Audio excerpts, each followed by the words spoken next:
Hello everyone. तो modern history के बाद हम वर्ल्ड हिस्ट्री पे आ गए हैं और इस पेपर में, इस वीडियो में हम पूरी GS1 पेपर के वर्ल्ड हिस्ट्री के जितने क्वेश्चन आए हैं 2018 से लेकर 2024 तक के, उन क्वेश्चन को हम सॉल्व करेंगे।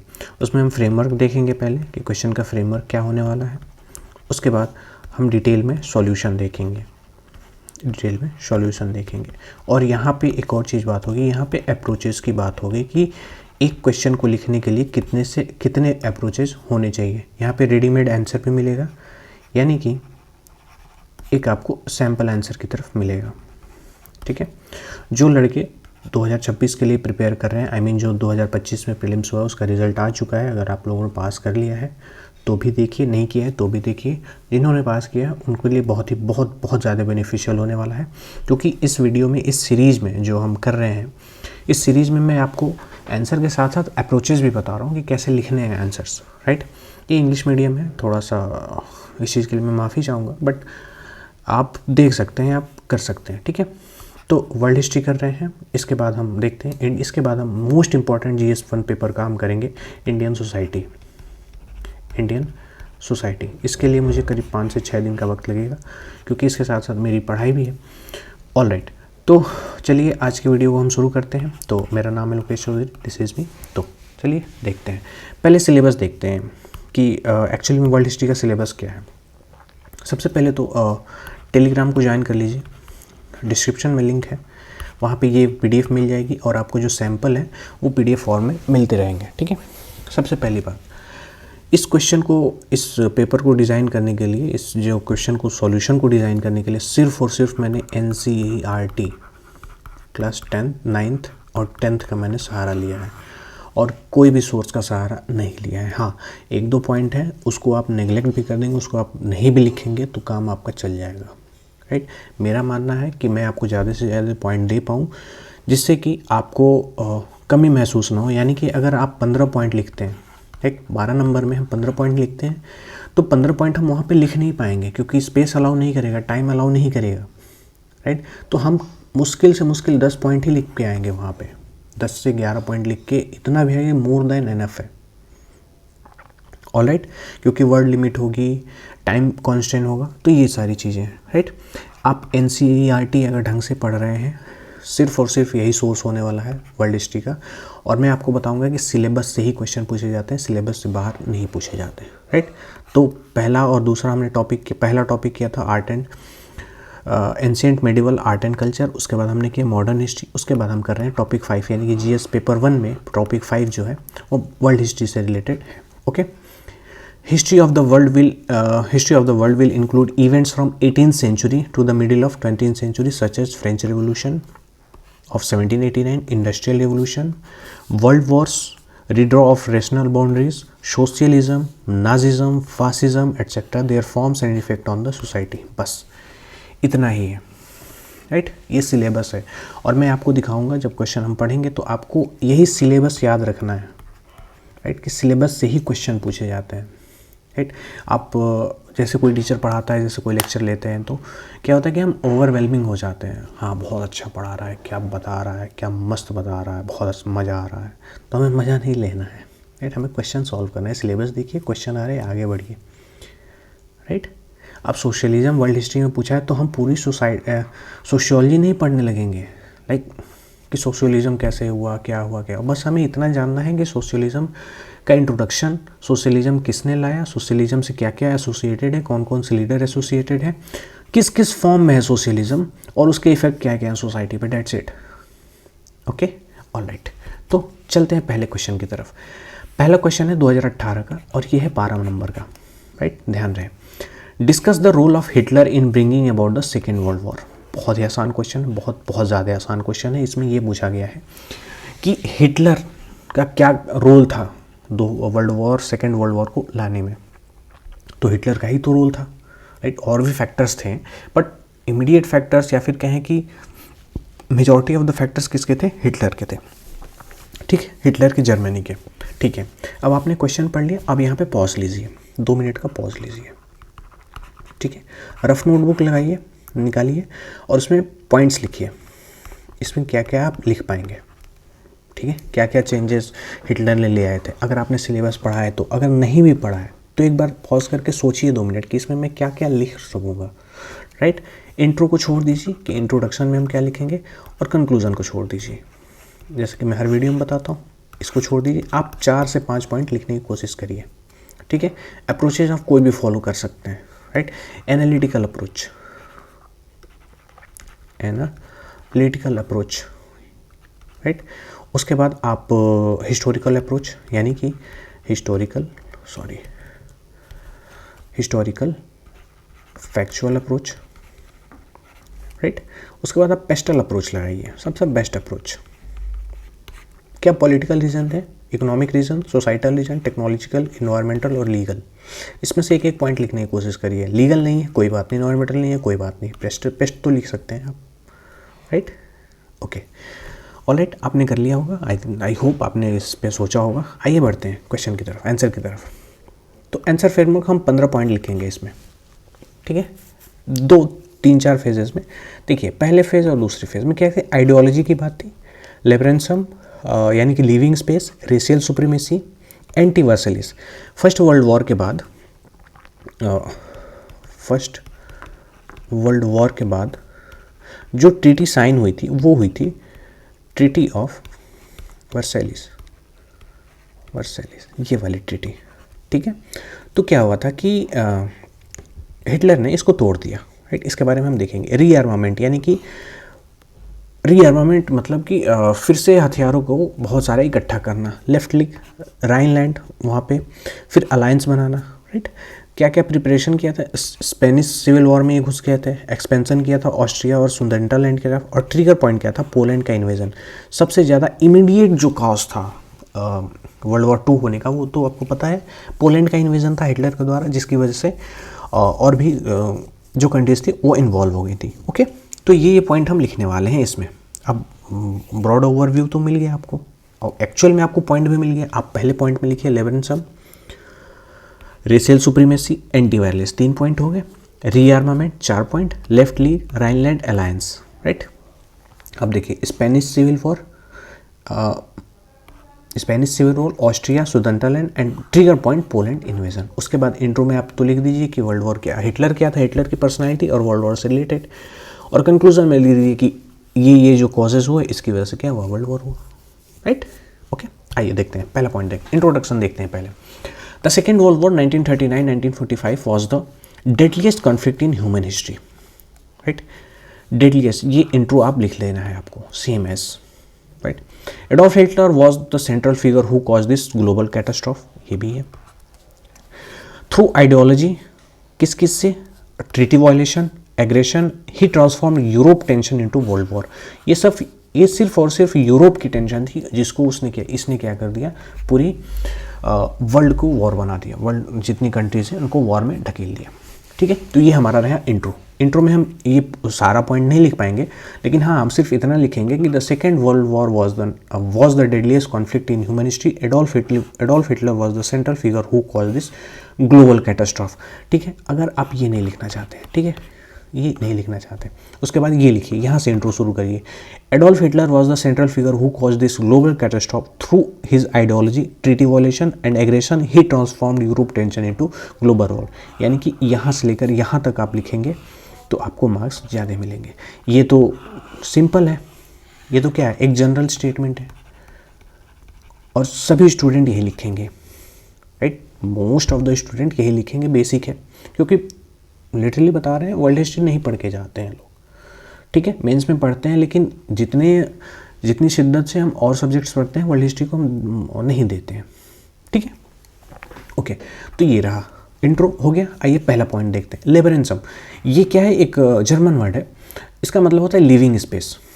लिविंग स्पेस, ऐसा क्या लगता था कि ये फ्रांस है, ये जर्मनी, ऐसा क्या लगता था कि जो हिटलर है उसको ऐसा लगता था कि जर्मनी को और ज़मीन की ज़रूरत है, ईस्ट में, यहाँ पे ईस्ट में ज़रूरत है ज़मीन की। तो वो क्या कर रहा था, एक्सपेंशनिस्ट पॉलिसी अपना रहा था। तब क्या कर रहा है, अपनी लिविंग स्पेस बढ़ा रहा है। यहाँ हमने देखा था ये वाला आइडियोलॉजी, ये वाला, ये इसकी आइडियोलॉजी है, ठीक है, ये इसकी आइडियोलॉजी है। ओके, ओके, तो हमें पहला पॉइंट ये लिखना है, लेवरेंसन अगर ये लिख दे रहे हैं तो वेल एंड गुड, अगर ये याद नहीं आ रहा है तो आप ये लिखिए लिविंग स्पेस, राइट। उसके बाद यहाँ पे एरो दे के अंडरलाइन करके यहाँ पे लिखिए expansion eastward, Hitler believe Germany needed land in the east, right. अब देखिए उसकी जो ऑटोबायोग्राफी है मेन कैम्प है, इंपॉर्टेंट है, याद कर लीजिए, राइट।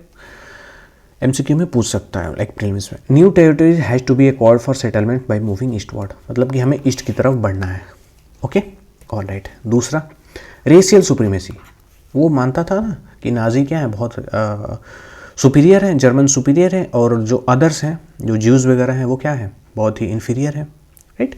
तो ये मानता था कि जो अदर रेस हैं जैसे कि वो ज्यूज़ को मानता था, तो ऐसा नहीं है कि वो कन्वर्जन से ठीक हो जाएंगे। अगर मान लो कि हाँ गलत है, मतलब कि इन्फीरियर है, तो आप उसको कन्वर्ट कर दो जर्मन्स में, ज्यूज़ में, नाजीज में कन्वर्ट कर दो, आर्यंस में।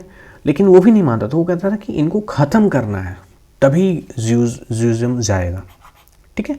तो रेशियल सुप्रीमेसी, और रेशियल सुप्रीमेसी में हम ये लिखेंगे कि ही believe that Germans are superior Aryans and other like Jews and slave are inferior. They must be conquered or destroyed. ये तीनों पॉइंट हम यहाँ पे लिखेंगे, राइट। इसको हम एक स्टेटमेंट में लिख देंगे, हेडिंग डाल देंगे दूसरा, और रेशियल सुप्रीमेसी हम क्या लिख देंगे, हेडलाइन लिख देंगे, okay.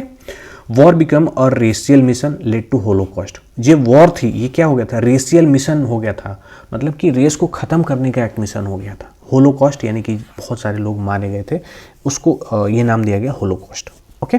The master race ideology, मतलब कि मास्टर रेस कौन सी, जर्मन आर्यन है, जर्मन आर्यन, ये क्या है, मास्टर रेस है। और जो ज्यूज़ है, स्लेव है, ये क्या है, इन्फीरियर है, ओके। तो ये हमारा दूसरा पॉइंट, पहला पॉइंट लिबरेंसम और लिविंग स्पेस, और दूसरा पॉइंट रेशियल सुप्रीमेसी, ओके। अब देखिए हेट्रेड ऑफ वर्साइलेज एक्ट, यानी कि फर्स्ट वर्ल्ड वॉर के बाद जो ट्रीटी साइन हुई थी उसको क्या किया, हेट्रेड किया, मतलब कि इग्नोर किया, ठीक है।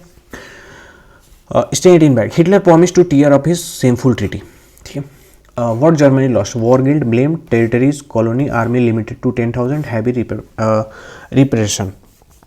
अब देखिए जब ये साइन हुई थी ट्रीटी ऑफ वर्साइलेज, तो जर्मनी ने क्या किया था कि वॉर गिल्ड जो ब्लेम लगा था जर्मनी पे लगा था, राइट। टेरिटरी इस और कॉलोनी भी इसकी ख़त्म हो गई जिसने एक्वायर किया था। आर्मी लिमिटेड कर दी 1 लाख तक, और हैवी रिपेरेशन ये मिला, ठीक है। अब देखिए लेफ्ट लीग ऑफ नेशन, मतलब कि लीग ऑफ नेशन जो बना था उस टाइम पे, यानी कि उस टाइम पे यूएन बनने का, यूएन हम कह सकते हैं, यानी यूएन क्या है, एक ग्लोबल लेवल पे ऐसी एजेंसी है जो कि पीस का काम करती है। तो उस टाइम पे लीग ऑफ नेशन बनाने की कवायद शुरू हुई थी। उसमें क्या हुआ कि ये सक्सेसफुल नहीं रहा, और लीग ऑफ नेशन से जो हिटलर है वो निकल गया, राइट। मूव किया था कि Hitler pull Germany out in 1933, rejected international rules ये मानने से इनकार कर दिया, राइट। ये हमारा ऑप्शन 4 पॉइंट हो जाएगा कि he left League of Nations 1933, right, and rejected international rules, that's it. इसके बाद हम अगले पॉइंट पे बढ़ जाएंगे, राइट। आप समझने के लिए ये सोचिए कि इस मूव से क्या हुआ, क्या कॉन्सिक्वेंसेस हुए। Journey free from obligation could prepare for war secretly. अब देखिए ये किसी के लिए उत्तरदायी नहीं हो रह गया। अब इसको कोई आंसर नहीं देना है किसी को कि तुम क्या कर रहे हो क्या नहीं कर रहे हो, राइट। अब ये क्या कर सकता था, खुद से वॉर को प्रिपेयर कर सकता था, जिसने ये किया, राइट, जिसने ये जर्मनी के हिटलर ने किया, ठीक है। रीआर्मामेंट यानी कि फिर से हथियार को इकट्ठा करने लगा ये, ओके, फिर से हथियारों को ये इकट्ठा करने लगा। कैसे, ब्रेकिंग वर्साइलेज लिमिट क्या थी, 1 लाख तक, राइट, 1 लाख तक की लिमिट, राइट। अब देखिए ट्रूप्स फ्रॉम 100 टू मिलियंस, यानी कि करोड़ों मिलियंस में ये ट्रूप्स बनाने लगा। बिल्ट द लुफ्टवैफे, यानी ये जो है ये जर्मन वर्ड है, किसके लिए, एयरफोर्स के लिए, ये एयरफोर्स के लिए जर्मन वर्ड है। नेवी के लिए बिल्ट यू बोट्स, ठीक है, सबमरीन वगैरह ये बनाने लगा, ओके। रीमिलिटराइजेशन ऑफ राइनलैंड, जो राइनलैंड था वहाँ पे जो ईस्ट में, उसको क्या कर दिया, रीमिलिटराइज कर दिया, ठीक है। अब ये क्या था कि एक डी मिलिटराइज जोन था, बफर जोन था, ये ब्रिटेन और फ्रांस के बीच में, जर्मनी और फ्रांस के बीच में ये मतलब कि इसमें कोई एक ऐसा एरिया, आप ये देखिए, ठीक है, ये रहा फ्रांस, ये रहा जर्मनी, राइट। अब इसे क्या है, इसके बीच में राइनलैंड है, राइट। अब ये राइनलैंड में ना इसकी आर्मी जाएगी ना इसकी आर्मी जाएगी। अब ये जर्मनी ने क्या किया, यहाँ पे मिलिट्री भेज दी। Send troop into demilitarized buffer zone, first direct territorial violation, Britain and France did nothing, lesson aggression works. ठीक है, ये रहा छठा पॉइंट हमारा। सातवां पॉइंट, रोम बर्लिन एक्सिस। अब क्या था कि उस टाइम पे, अभी मुसोलिनी का आएगा, मुसोलिनी इटली में था, फासिज्म का निर्माता कह सकते हैं। फासिज्म जिसने बनाया था वो मुसोलिनी था। कौन था वो? इटली का डिक्टेटर था, ठीक। तो उसके साथ ही इसने कोलैबोरेशन कर लिया, ठीक है। क्या कर लिया?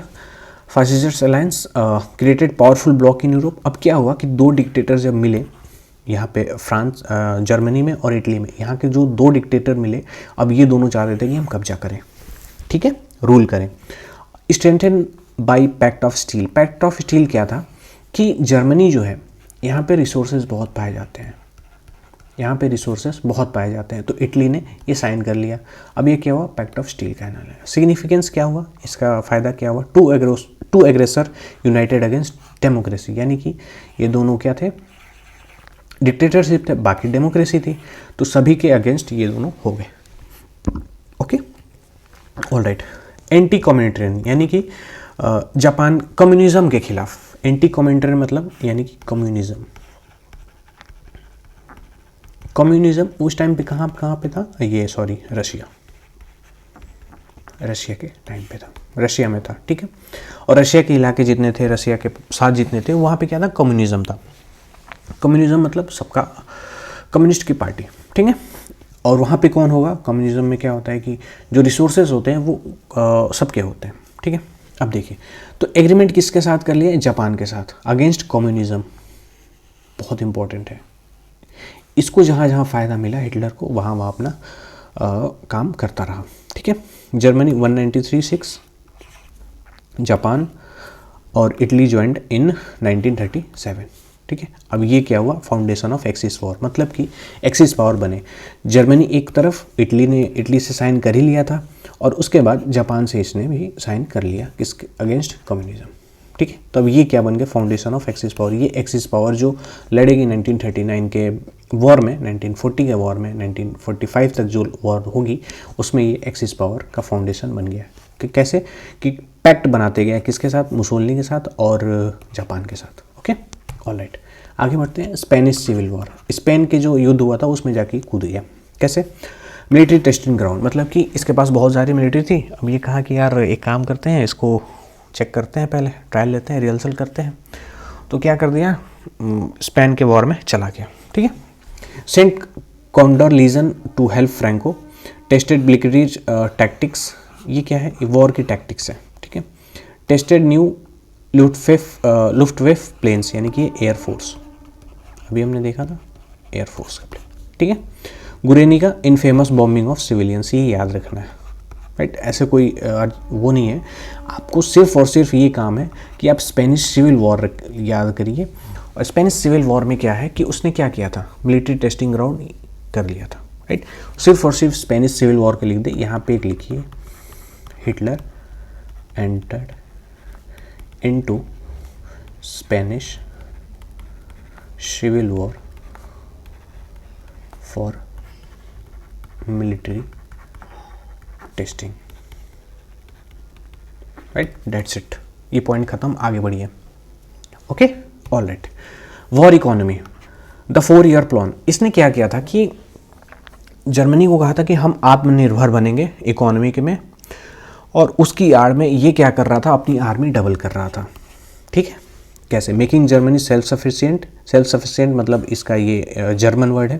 Produce synthetic fuel and rubber, expand weapon production. ये काम उसने किया in the name of economy को बढ़ाने के लिए। पर ये काम क्या कर रहा था? मिलिट्री स्पेंडिंग कर रहा था, ठीक है। Military spending double from 10% to 20% of GDP in 4 year. Okay, all right. तो ये क्या है? 10वां पॉइंट रहा। 11वां पॉइंट, अनसुचलॉस। अब देखते हैं एनेक्सेशन ऑफ ऑस्ट्रिया। ऑस्ट्रिया को इसने क्या किया? एनेक्स कर लिया, ये वाला एरिया, ठीक है। Forcibly united Austria with Germany. German troops march to Vienna, Austria की capital Vienna. Isolated violated Versailles ban on union. अब देखिए वर्सलीज को तो ये बैन कर ही रहा था, तो इसमें तो हम ये वाला जो पॉइंट है वायलेशन ऑफ वर्सलीज, ये आप कॉमन रखिए, ये कहीं भी लिख दीजिए, ये कहीं भी लिख दीजिए, ठीक है। Austria become a part of greater Germany. Okay, अब देखिए ये जो ऑस्ट्रिया का एनेक्सेशन हुआ था इसको कहा गया है अनशुचुलास। अब I don't know how to pronounce it, but अगर आपको ये नहीं याद आ रहा है, मुझे भी नहीं याद आएगा, अब क्या लिखिए, annexation of Austria. Okay, Hitler का ये 11वां पॉइंट रीजन है। Okay, Sudetenland, the failure of appeasement, Hitler demanded the part of Czechoslovakia. ये क्या है, सुडेंटेलैंड जो है ये सेजोस्लोवाकिया कंट्री है, ये वाली कंट्री दिख रही है, इसका ये क्या है, पार्ट है सुडेंटेलैंड, ठीक है। Threatened war, Munich conference, Britain and France give in. अब देखो जर्मनी ने कहा कि भाई सेजोस्लोवाकिया तुम क्या करो कि ये जो सुडेंटेलैंड है मुझे दे दो, स्लोवाकिया ने मना कर दिया, ठीक है। अब देखिए वॉर के लिए धमकी देने लगे, तो ये क्या, सुडेंटेलैंड, सिंपल सी बात है कि ये क्या करने लगा, थ्रेटन करने लगा, राइट। ओके, आगे बढ़ते हैं। Occupation of Prague, Hitler broke his Munich promise just 6 months later, occupied rest of Czechoslovakia, created puppet state in Slovakia. अब देखिए स्लोवाकिया है इधर, ये नीचे रहा स्लोवाकिया, ठीक है। यहाँ पे क्या करने लगा, इसको एक्वायर कर लिया, एनेक्स कर लिया, और स्लोवाकिया में एक पपेट गवर्नमेंट बिठा दी, ठीक है।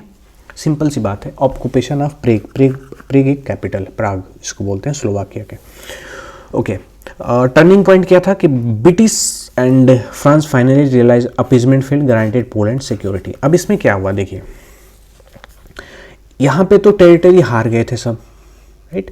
तो फ्रांस और ब्रिटेन ने पोलैंड को कहा कि भाई देख हम तेरे को सिक्योरिटी प्रोवाइड करेंगे, ठीक है, हम तेरे को सिक्योरिटी प्रोवाइड करेंगे। बट क्या हुआ, जर्मनी ने पोलैंड पे वॉर कर दिया। जब पोलैंड पे वॉर कर दिया तो क्या हुआ, ये दोनों इधर से वॉर कर दिए, ठीक है, अटैक कर दिए। तो ये जो ट्रिगर पॉइंट है, जो इमीडिएट कॉज है, वो क्या है, war of Germany on Poland.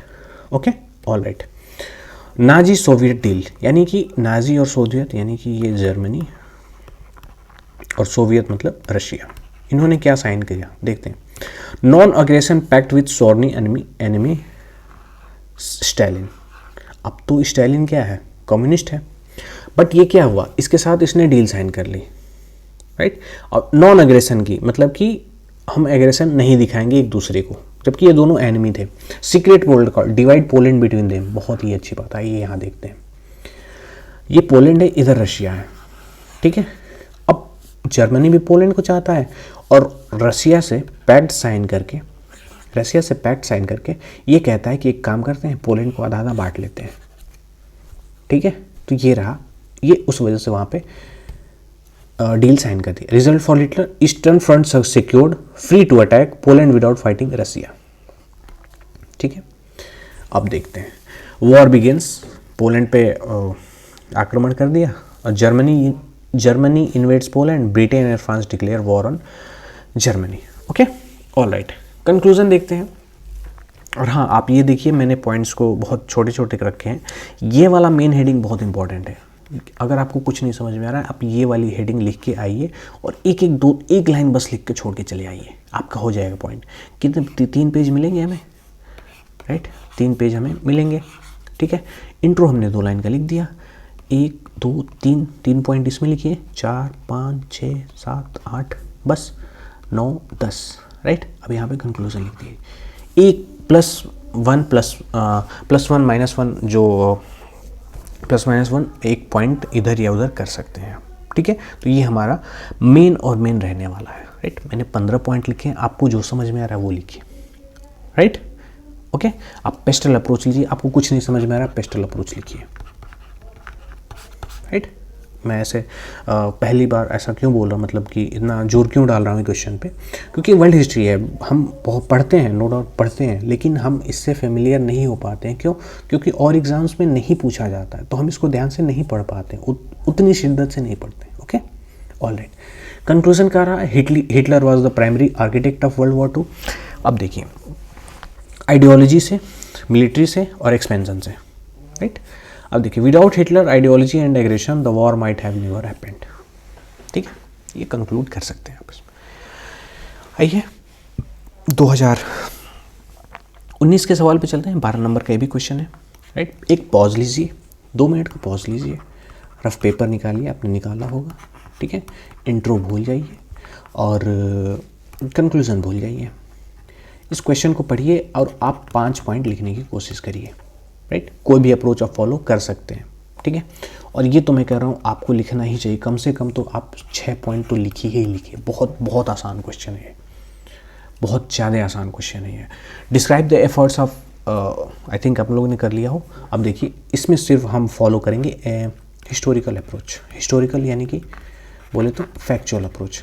कुछ हम डेटा और फैक्ट्स और डेटा से इसको जस्टिफाई करेंगे। ओके, क्वेश्चन पढ़ते हैं। Describe the efforts made for world peace after the second world war on global level. अब देखिए, सेकेंड वर्ल्ड वॉर ख़त्म कब हुआ था?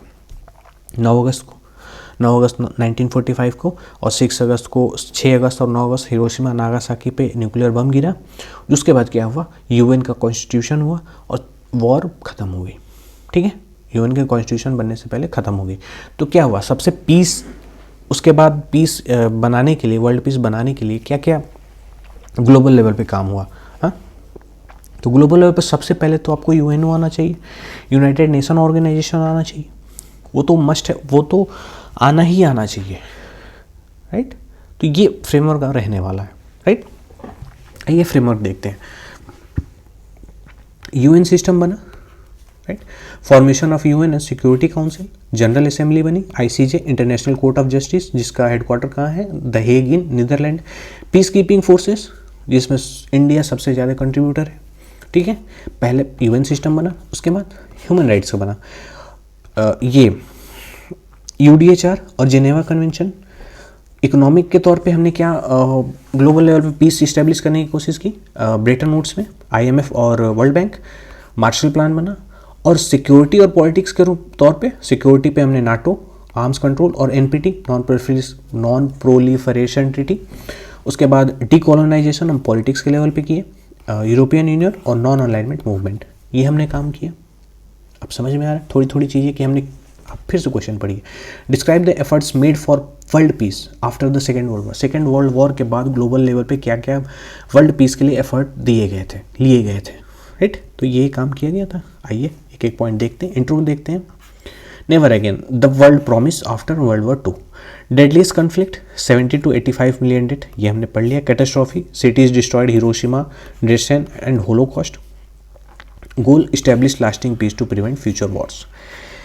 ये लिखना है, ठीक है। इंट्रो में लिखना है कि second world war was the deadliest conflict and catastrophe that happened and the cities destroyed this, and which make the goal to establish lasting peace for prevent future wars, right। अब देखते हैं, पहला point हम लिखेंगे formation of United nation 1945। ये बहुत important है। क्या किया? इसका ऑब्जेक्टिव क्या था? Created to maintain international peace replacing the League of Nations. League of Nation अभी हमने बात की थी 1933 में, जिसमें से जर्मनी क्या हुआ था? ऑप्ट आउट हो गया था। जर्मनी ने क्या कहा था? हम इससे नहीं रहेंगे, ठीक है। सिर्फ और सिर्फ इतना लिख देना है और कुछ नहीं मत लिखिए, राइट। इस्टेब्लिश कब हुआ था? 24 अक्टूबर 1945 विद 51 फाउंडिंग मेंबर्स। अब कितने हैं? 193 कंट्रीज हैं। हेडक्वार्टर कहाँ है? न्यूयॉर्क में। पर्पस क्या था? Maintain security, develop friendly relation and promote human rights. ये बहुत इंपॉर्टेंट है, ठीक है। अगर आप ये नहीं लिखना चाहते तो आप ये लिखिए। Formation of United nation, heading लिख दिया आपने। पॉइंट पे लिखिए कि to maintain security and develop friendly relation and promote human rights, United Nation was formed, ठीक है। That's it। दूसरा पॉइंट हम लिखते हैं UN Security Council, primary body for peace, responsible for maintaining international peace and security. ये peace establish करेंगे, ये peace establish करेंगे, ये पीस इस्टेब्लिश करेंगे, ओके। दो थोड़ा सा हिपोक्रेसी लग रही है but it is still there, तो हम इसकी बात करेंगे। हाँ, यूएन सिक्योरिटी काउंसिल बनाएंगे। क्यों? क्योंकि इंटरनेशनल पीस और सिक्योरिटी को मेंटेन करने के लिए। इनका पावर क्या था? Can impose section, authorise military action and deploy peace keepers. जो ये काम करते हैं, in the name of security. ठीक, ये सरकाज़म है बट हाँ, राइट, ओके। और हाँ, इनके पास वीटो पावर है। वीटो पावर आप पढ़ते हैं, आप जानते हैं, okay. United nation general Assembly बनाएगी। अगर यूएन बना, ठीक है, ये यूएन बना, इसकी क्या हो गई, ये स्थापना हो गई, ठीक है। अब देखिए, इसकी एक सिक्योरिटी काउंसिल हो गई, सिक्योरिटी काउंसिल है इसकी, यानी कि जो सिक्योरिटी मेजर्स है वो सारे लिए जाएंगे। कुछ अगर प्रॉब्लम हो रही है कहीं देश में, कहीं विदेश में, किसी जगह पे, तो ये लोग मोर्चा संभालेंगे, ये पांचों मोर्चा संभालेंगे, इनको इनकी जिम्मेदारी दी गई है, ठीक है। अब देखिए, अब क्या हुआ कि इनकी असेंबली है, इनकी असेंबली जैसे हमारे यहाँ पार्लियामेंट असेंबली है, सभी देश के अलग अलग कोने से नेता चुन के जाते हैं, वहाँ पे रिप्रेजेंट होते हैं और हमारी बात रखते हैं।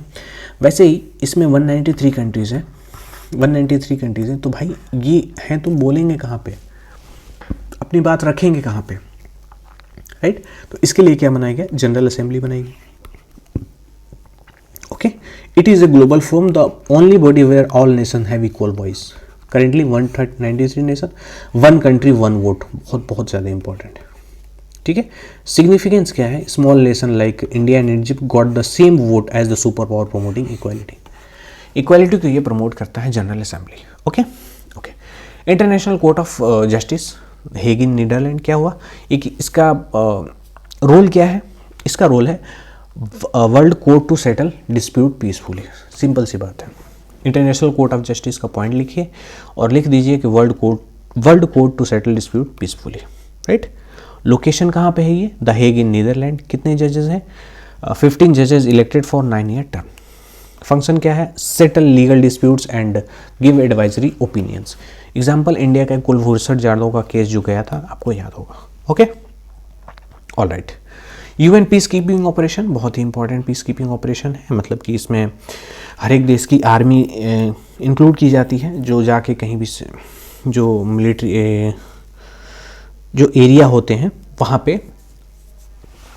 वहाँ पे ये जाके पीस कराते हैं, ठीक है। ब्लू हेलमेट्स इनको इसलिए कहा जाता है कि इनका हेलमेट ब्लू होता है, ठीक है। मेरे अंकल इसमें सर्व किए हैं, मेरे जानने वाले 2-3 लोगों ने इसमें सर्व किया है, क्योंकि डिफेंस फैमिली से मैं आता हूँ, okay. Deployed to maintain peace in conflict zone. अभी सूडान और साउथ सूडान के बीच में जो हो रहा है ना, वहाँ पे क्या है, पीस कीपिंग फोर्सेस है, पीस कीपिंग फोर्सेस है, ठीक है। हिस्ट्री क्या है, first mission in 1948, middle east over 17 mission in 70 mission कर चुके हैं। लार्जेस्ट ट्रूप कंट्रीब्यूटर, इंडिया का रोल बहुत इंपॉर्टेंट है, ठीक है। फंक्शन क्या है, maintain cease fire, protect civilians and transition from war to peace. जैसे कि अभी देखिए, इसराइल और पैलेस्टीन में क्या हो रहा है, युद्ध हो रहा है। अब क्या हुआ, मान लीजिए कि युद्ध हो गया, अब हमें शांति की तरफ जाना है, सीज फायर घोषणा कर दी गई, ठीक है। तो क्या हुआ, इसराइल को और पैलेस्टीन को वॉर में थे, अब शांति की दिशा में ये लोग ले जाने की कोशिश करेंगे, ये करेंगे, ठीक है। आइए देखते हैं अब UDHR, universal declaration of human rights. अब देखिए, अब ह्यूमन राइट्स की बात होने लगी। अभी हमने एक फेस कर लिया, ये वाला। आप ये देखिए, यूएन सिस्टम हमने कर लिया, formation of UN, security council, general assembly, ICJ और पीस कीपिंग, ठीक है। अब हम सेक्शन दूसरा करेंगे, यानी कि ये कटा हुआ सेक्शन नहीं है, मतलब कि ये इसी में है। इसको मैंने सिंपली कर दिया है कि सेक्शन वाइज अलॉट कर दिया, ओके। ह्यूमन राइट्स में क्या क्या बातें हुई, universal declaration of human rights और जिनेवा कन्वेंशन। आइए देखते हैं, ठीक है। Adopted 10 December 1948, human rights day, ये इंपॉर्टेंट है, याद कर लीजिए, ठीक है। Core idea, first global statement of fundamental human rights, key rights, life, liberty, security, education, dignity, freedom of from torture. Significance, set global standards for government treatment of citizens. अब देखिए, हमने तो ये पॉइंट लिख दिया, 6 पॉइंट हेडिंग डाल के हमने UDHR यानी कि फुल फॉर्म लिखेंगे पूरा। अब उसके आगे हमने क्या लिख दिया, set global standards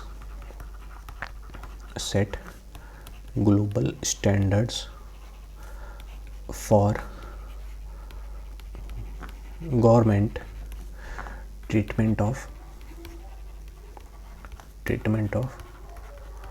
citizens, okay. ये आप लिख दीजिए, बस बात खत्म, आगे बढ़िए। Geneva convention, rules for human treatment during war to reduce brutality. अब क्या हुआ, जैसे वॉर हुई तो उसके भी नियम बनाए गए कि आप सामने वाले को कैसे ट्रीट करेंगे, ठीक है। अब देखिए, वुंडेड ऑन लैंड, लैंड पे अगर कोई वुंड होया, protection for soldiers, wounded at sea, naval forces protection, prisoner of wars, right for POWs, civilian, protection of war zones. ठीक है, अब देखिए प्रोटेक्शन ऑफ वॉर से, right for protection of war, prisoner of war. अब देखिए prisoners of war को भी कुछ राइट मिलेंगे और इनको कहा गया कि इनको भी प्रोटेक्शन मिले जाए, जो लैंड पे लड़ रहे हैं उनको भी प्रोटेक्शन मिले जाए और सिविलियंस को भी प्रोटेक्शन मिले जाए। कब? जब वॉर हो। ये सब किस में रूल बुक में डिसाइड हुआ? ये हुआ जिनेवा कन्वेंशन में। ठीक है, बहुत इंपॉर्टेंट है, सिर्फ और सिर्फ जिनेवा कन्वेंशन लिख लीजिए और उसके नीचे ये लिख लीजिए, rule for human treatment during war to reduce brutality, that's it. ठीक है, आप अपने वर्ड में लिखिए बट लिख लीजिए। Okay, alright. Bretton Woods. अब देखिए वर्ल्ड पीस को बनाने के लिए सिर्फ ऐसा नहीं है कि यूएन ने ही सिर्फ मदद की, और यूएन के ज़रिए ही हम वर्ल्ड पीस को अटेन कर पाएंगे। बहुत सारी चीज़ें हैं, सोशल भी है, इकोनॉमिक भी है, पॉलिटिकल भी है, लाइक हम जैसे कर रहे हैं। ठीक है, तो उसमें एक है ब्रेटन वुड्स समझा। ब्रेटन वुड्स में एक जगह है, वहाँ पे क्या हुआ, मीटिंग हुई थी। ठीक है, तो वहाँ पे मीटिंग हुई थी, तो वहाँ पे दो बैंक निकल के सामने आए। अब देखिए ब्रेटन वुड्स इंस्टीट्यूशन लिखेंगे, आप उसमें लिखिए economic stability is essential for piece. Economic stability भी ज़रूरी है पीस के लिए। तो हम क्या करेंगे, हम लिखेंगे, बस इतना लिखिए, उसके बाद लिखिए IMF और वर्ल्ड बैंक, डेट्स इट। आप ये मत लिखिए क्योंकि बहुत लंबा आंसर हो जाएगा। Insures monetary stability and crisis lending, focus on reconstruction and development. इन दोनों का काम आपको इकोनॉमिक में अगर हम पढ़ेंगे, इकोनॉमी में, तो वहाँ पे डिटेल में इन सब की बातें समझाऊंगा कि ये क्या क्या करते हैं। ठीक है, और इनका रोल क्या क्या है। IMF और वर्ल्ड बैंक आप जानते ही हैं। ठीक है, तो ब्रेटन वुड्स इंस्टीट्यूशन से निकल के आए थे 1944 में। Okay, alright. मार्शल प्लान बहुत इंपॉर्टेंट है। USA provide massive aid 30 billion to rebuild war on Europe. क्या हुआ था कि यूरोप वर्ल्ड वॉर हुआ था, अभी हम यूरोप वर्ल्ड वॉर के बाद शांति की बात कर रहे हैं। तो क्या हुआ था कि ठीक है, बहुत नुकसान हुआ था, तो USA ने क्या किया कि बहुत बड़ा एड दिया, पैसे दिए, किसको? यूरोप को। क्या करने के लिए? रीबिल्ड करने के लिए। भाई तुम लोग खड़े हो जाओ, इतना इंफ्रास्ट्रक्चर को नुकसान किया है, आर्मी को नुकसान किया है, सोसाइटी को, सब कुछ को नुकसान किया, आप बनाओ। क्या पर्पस था? Prevent economic collapse, stop communism and create trade partners. वो तो अपने फ़ायदे के लिए कर रहा था। ओके, इकोनॉमिक कोलैप्स कब हुआ था? जब जर्मनी में जो फ्रेंच रेवोल्यूशन जब हुआ था, तो वहाँ पे उसकी वैल्यू क्या हो गई थी? बहुत ज़्यादा गिर गई थी। ठीक है, मनी की वैल्यू बहुत ज़्यादा गिर गई थी। और जर्मनी में भी क्या हुआ था, जर्मनी ने अपना कर्जा उतारने के लिए, फर्स्ट वर्ल्ड वॉर का कर्जा उतारने के लिए पूरे नोट ही छाप दिए। राइट, तो क्या हुआ था, इससे बैलेंस ऑफ पेमेंट क्राइसिस आई थी। ओके, तो ये USA नहीं चाहता था। इसका रिजल्ट क्या हुआ? Western Europe recovered rapidly and remain stable, recover कर गया था। ठीक है, तो हम मार्शल प्लान लिखेंगे, सिर्फ और मार्शल प्लान क्या लिखेंगे कि it was provided by USA to rebuild war on America, Europe, that's it. Purpose क्या था? Prevent economic collapse, stop communism and create trade partners. ठीक है, आइए देखते हैं नाटो। हम इसको कैसे भूल सकते हैं? ठीक है, ये पीस के लिए बना है, आजकल इतने सारे इस पे कांड हो रहे हैं। ओके, पूरा नाम क्या है? North Atlantic Treaty Organization. Started with 12 member से स्टार्ट हुआ, तो अब कितने?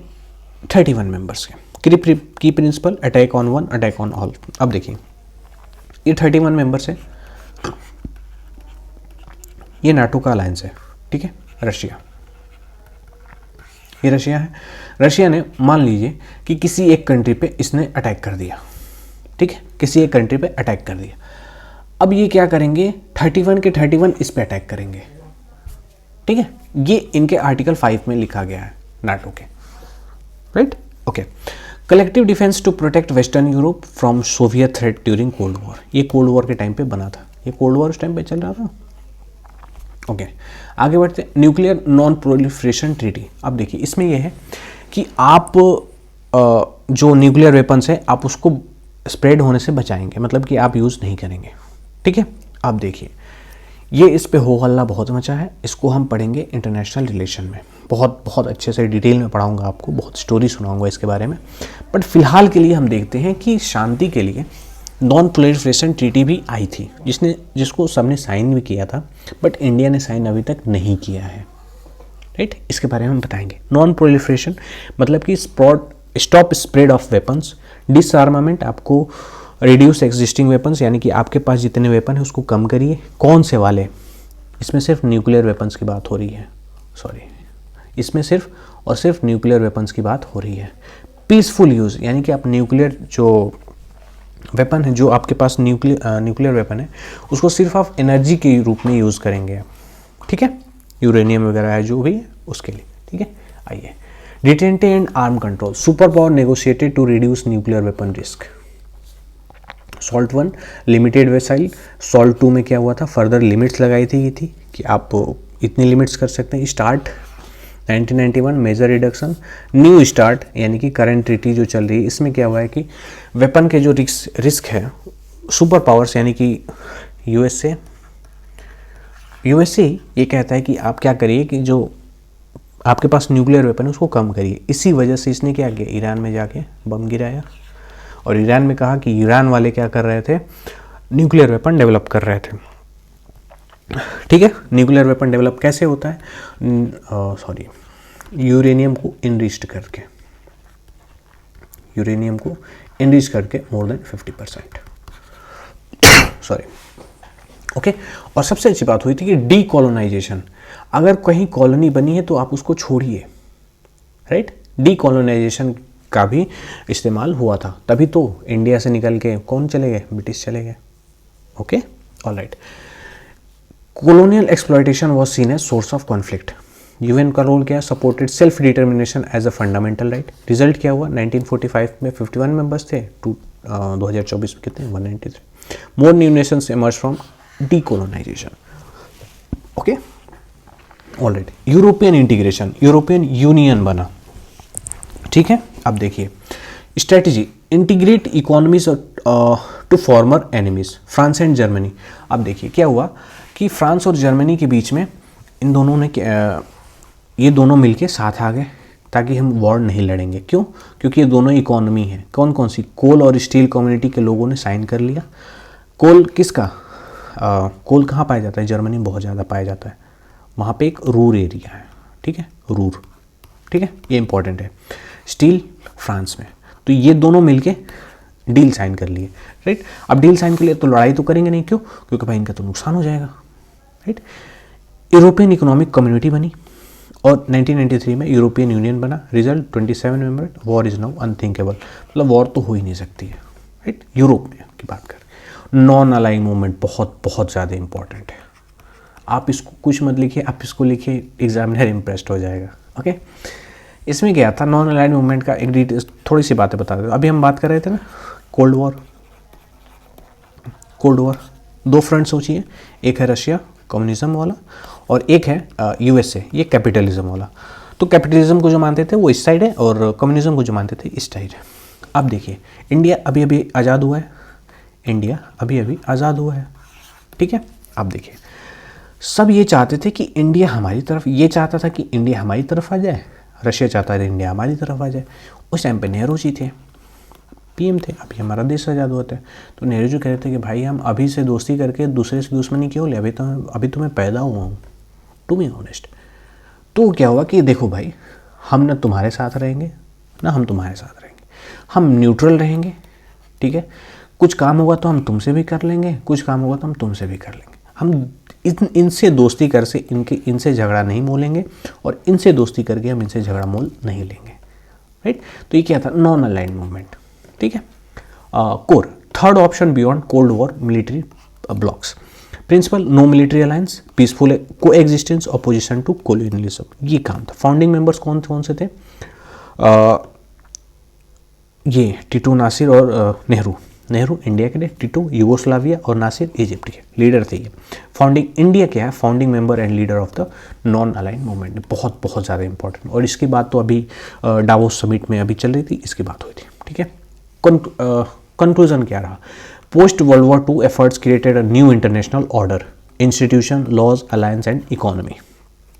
रिजल्ट क्या हुआ, no world war for 75+ years, conflict resolve through dialogue not war, right. While challenges remain, these efforts have been made the world significantly more peaceful than before 1945, ठीक है। In effort से 1945 से पहले बहुत सारे वॉर हुए थे, बट अब तो पता नहीं क्या क्या हो रहा है। बट एनीवेज, आइए अगले क्वेश्चन पे चलते हैं। 2 मिनट का पॉज लीजिए, रफ कॉपी निकालिए, और मैं कहूँगा कि आप इंट्रो लिखिए। अब पर्सनालिटी आ गई यहाँ पे, मुसोलिनी, तो मुसोलिनी के बारे में जो आप जानते हैं वो लिख दीजिए, ठीक है। कंक्लूजन लिखिए, और क्योंकि ये 8 मार्क्स का क्वेश्चन है तो कम से कम 5 पॉइंट तो लिखिए, ठीक है। यहाँ पे फासिज्म के बारे में यानी कि आप एनालिटिकल अप्रोच लगा सकते हैं, ठीक है, फैक्चुअल अप्रोच भी लगा सकते हैं, ठीक है। आइए इस क्वेश्चन को सॉल्व करते हैं। Right a critical note on the foreign policy of Mussolini. Foreign policy of Mussolini, जो इटली का डिक्टेटर था, उसकी फॉरेन पॉलिसी क्या थी, उसका क्रिटिकल नोट लिखना है, right. The leader of fascism in Italy, fascism का लीडर है ये मुसोलिनी, ठीक है। आइए फ्रेमवर्क देखते हैं क्या क्या था। आइडियोलॉजी पहले इसकी देखते हैं। Dream of new Roman empire, ये चाहता था एक नया रोमन अम्पायर बने, ठीक है। एग्रेशन, यूथोपिया में ये कब्जा किया था, स्पेन में गया था, स्पेनिश वॉर अभी हमने देखा था, उसमें कौन गया था, जर्मनी भी कूदा था, अल्बानिया में भी ये गया था, ठीक है। अलायंस किसके साथ, रोम बर्लिन एक्सिस, ये हमने देखा था। एंटी कॉमेंट्रिन किसके साथ साइन किया, जापान के साथ मिलके, ठीक है। पैक्ट ऑफ स्टील किसके साथ, जर्मनी के साथ। आप देखिए ये पॉइंट मिले। फेलियर क्या क्या रहा, वर्ल्ड वॉर 2 में आ गया, किसके कहने पे, जर्मनी के कहने पे, बट ये बहुत बुरी तरह फेल हुआ, ठीक है। मिलिट्री फेलियर हुई, क्रिटिकल असेसमेंट हम अभी देखेंगे, तो ये पॉइंट हम लिखने वाले हैं, ठीक है। अब देखिए आंसर देखते हैं। Introduction, he dreamed of Rome but led Italy to rule, ये कोट है, आप यूज कर सकते हैं। Who was Mussolini? Ruled Italy 1922 to 1943, founded fascism, called himself second Deuce, ठीक है। फॉरेन पॉलिसी गोल क्या था, revive glory of Roman empire. पहले रोमन अम्पायर बहुत बड़ा था, राइट। रोमन अम्पायर आप जानते भी होंगे, बहुत बहुत बड़ा था। तो इसकी पॉलिसी ये थी कि हम जो रोमन अम्पायर की ग्लोरी खत्म हो गई उसको रिवाइव करना है और मेडिटेरेनियन सी पे डोमिनेट करना है, यही इसकी भूल थी, बहुत बड़ी भूल थी, ठीक है। Make Italy a great power, make US great again, ठीक है वो, तो ये भी वही चाहता था, ठीक है। आइए तो इसका देखें क्या हुआ, शायद इनका भी देखें क्या हो जाता है, ठीक है। की पॉइंट्स क्या है, पहला पॉइंट लिखेंगे कि dream of a new Roman empire, Mussolini wanted to recreate the ancient Roman empire, ये हम लिख लेंगे, ठीक है। उसका विजन क्या था, हिज विजन कॉल्ड मेडिटेरेनियन, मारे नोस्ट्रम मतलब आवर सी, इसको बोलते हैं इटालियन लैंग्वेज में मेडिटेरेनियन को, ठीक है। अब देखिए, wanted to control North Africa, Balkans and Middle East, so Italy as rightful heir of Roman glory, यानी कि ये चाहता था कि जो इटली है उसको लोग वारिस की तरफ देखे, किसकी, रोमन ग्लोरी को। प्रॉब्लम क्या हुई, Italy lack the military and economic power to achieve this grandiose ambition, इसके एम्बिशन बहुत बड़े बड़े थे, लेकिन क्या था, काम पैसे और मिलिट्री पावर इसके पास बहुत बहुत कम थे, ओके। ऑलराइट, दूसरा पॉइंट देखते हैं, इन्वेजन ऑफ इथोपिया, दूसरा पॉइंट आप लिख दीजिए। First major act of fascist aggression, timeline October 1935, Italy invades Ethiopia, league imposes weak sanctions, league कौन सा, league of nation, league of nations, अभी हमने बात की थी 1933 से कौन वापस आ गया था, जर्मनी, 1936 में इथियोपिया को जीत लिया। Significance, exposed weakness of league of Nations, encourage Hitler aggression, Hitler ने भी एग्रेशन दिखा दिया था, ठीक है। तो ये रही बात, सिर्फ और सिर्फ हमको ये लिखना है कि दूसरे पॉइंट में कि invasion of Ethiopia, first major act of fascist aggression, that's it, इसके आगे कुछ नहीं, ठीक है। हाँ, इटली इन्वेड्स इथोपिया, बस, okay, all right. Spanish civil war, key point, Mussolini send troops to support Franco fascists, France के फासिस्ट लोगों को सपोर्ट करने के लिए इसने भेजा था। Italy contribution 75,000 troops send to Spain, provided aircraft, tank और वेपन भी प्रोवाइड किए। बॉम्बिंग इन स्पेनिश सिटी, वहाँ पे जाके बॉम्बिंग वगैरह करी थी। Purpose, ideological crusade, testing ground for military, strengthen ties with Hitler, same चीज़ जो हिटलर किया था वो भी यही कर रहा था। Spanish civil war, Mussolini send troops to support Franco fascist and used Spain as testing ground for military. आप इसको बस ये लिख के ये लिख दीजिए, डेट्स इट। Okay, alright. आइए चौथे पॉइंट पे, रोम बर्लिन एक्सिस, ये हमने तो पढ़ ही लिया था कि Mussolini formed alliance with Hitler Germany. Detail क्या, अक्टूबर 1936 में एग्रीमेंट साइन हुआ। Mussolini coined the term axis, बहुत बहुत ज़्यादा इंपॉर्टेंट है, राइट। अगर आप इसको लिख दें, एक्सिस पावर और अलाइड पावर्स का अगर क्वेश्चन आता है, खैर अभी तक तो नहीं आया, अगर आया तो आप इसको लिख सकते हैं कि किसने कॉइन किया था, मुसोलिनी ने। Said Europe would revolve around Rome and Berlin axis. इसने, इसका एक घमंड था कि पूरा यूरोप हमारी तरफ घूमेगा, हमारे आगे पीछे घूमेगा, ठीक है। Significance, to fastest powered allied, foundation of world war 2 alliance, Italy tied to Hitler, ठीक है। रोम बर्लिन एक्सिस, सिंपल क्या लिखना है, Mussolini formed alliance with Hitler Germany. Okay okay. Anti Comintern यानी कि जापान के अगेंस्ट में, सॉरी किसके अगेंस्ट में, सोवियत के अगेंस्ट में। 1936 में Germany and Japan sign pact. 1937 में Italy join the pact, Italy भी ज्वाइन हो गया था। रिजल्ट एक्सिस पावर फाइम, यानी कि जर्मनी, इटली और जापान मिलके क्या बनाए थे, एक्सिस पावर। अब आया यहाँ पे हमने देखा था पिछले क्वेश्चन में कि एक्सिस पावर का फाउंडेशन रखा गया था, कैसे, एंटी कॉमेंट्रियन पैक्ट साइन होने के बाद। ऑलराइट, आगे देखते हैं। एनेक्सेशन ऑफ अल्बानिया, यानी कि इथोपिया के बाद इसने क्या किया, अल्बानिया को भी एनेक्स्ट कर लिया। Mussolini invaded Albania to match Hitler's gain, मतलब कि हिटलर को जैसे हिटलर क्या कर रहा था, जैसे खरबूजे को देख खरबूजा रंग बदलता है, वैसे ही ये भी मुसोलिनी चाहता था कि जैसा हिटलर इन्वेड कर रहा है, एनेक्स कर रहा है, वैसे भी मैं भी करूँ। तो ये क्या कर लिया, अल्बानिया के ऊपर एनेक्सेशन करने चला गया। Italy invaded Albania, conquered in just 5 days, 5 दिन में इसने जीत भी लिया। Italy annexed Albania completely. Motivation, jealousy of Hitler's territorial gain, Austria, Czechoslovakia, Mussolini wanted his own conquest. अब देखो मोटिवेशन कहाँ से मिला था, कि अभी बताया ना मैंने कि जर्मनी ने ऑलरेडी कंकर्ड कर लिया था, कौन कौन सा, ऑस्ट्रिया और चेकोस्लोवाकिया, ठीक है। ऑलराइट। पैक्ट ऑफ स्टील, अब देखिए, full military alliance with Nazi Germany. Italy committed to support Germany in any war, Italy ने कमिट कर दिया। Complete military operation, tied Italy's fate completely to Hitler, Italy was not ready for war, ठीक है, ये बात हुई। अब देखिए पैक्ट ऑफ स्टील, मतलब कि अभी पिछले मैंने बताया था कि पैक्ट ऑफ स्टील ये होता है कि मिलिट्री अलायंस होती है, राइट। पैक्ट ऑफ स्टील शायद वहाँ मैंने ये बोला था कि स्टील का हुआ था बिजनेस वगैरह, बट नहीं, पैक्ट ऑफ स्टील मतलब ये होता है कि फुल मिलिट्री अलायंस, ये दोनों मिलके अलायंस, दोनों का मतलब कि जैसा अभी नाटो का है वैसा ही, ठीक है, कि तुम मेरे पे वॉर करोगे, भाई मैं तेरे साथ हूँ, ठीक है, सिंपल। बट मिस्टेक क्या हुई थी कि इटली अभी वॉर के लिए रेडी नहीं था, ठीक है। क्यों? क्योंकि इसके पास मिलिट्री कम थी और इकोनॉमिक रिसोर्सेस भी बहुत कम थे। दूसरे वर्ल्ड वॉर में तो आ गया। Mussolini linked join the war hoping to share spoils, मतलब कि इसको भी लगा था कि मुझे भी टेरिटरी वगैरह मिल जाएगी यार, क्या दिक्कत है। Timeline 10 June 1940 Italy declare war on Britain and France. कब?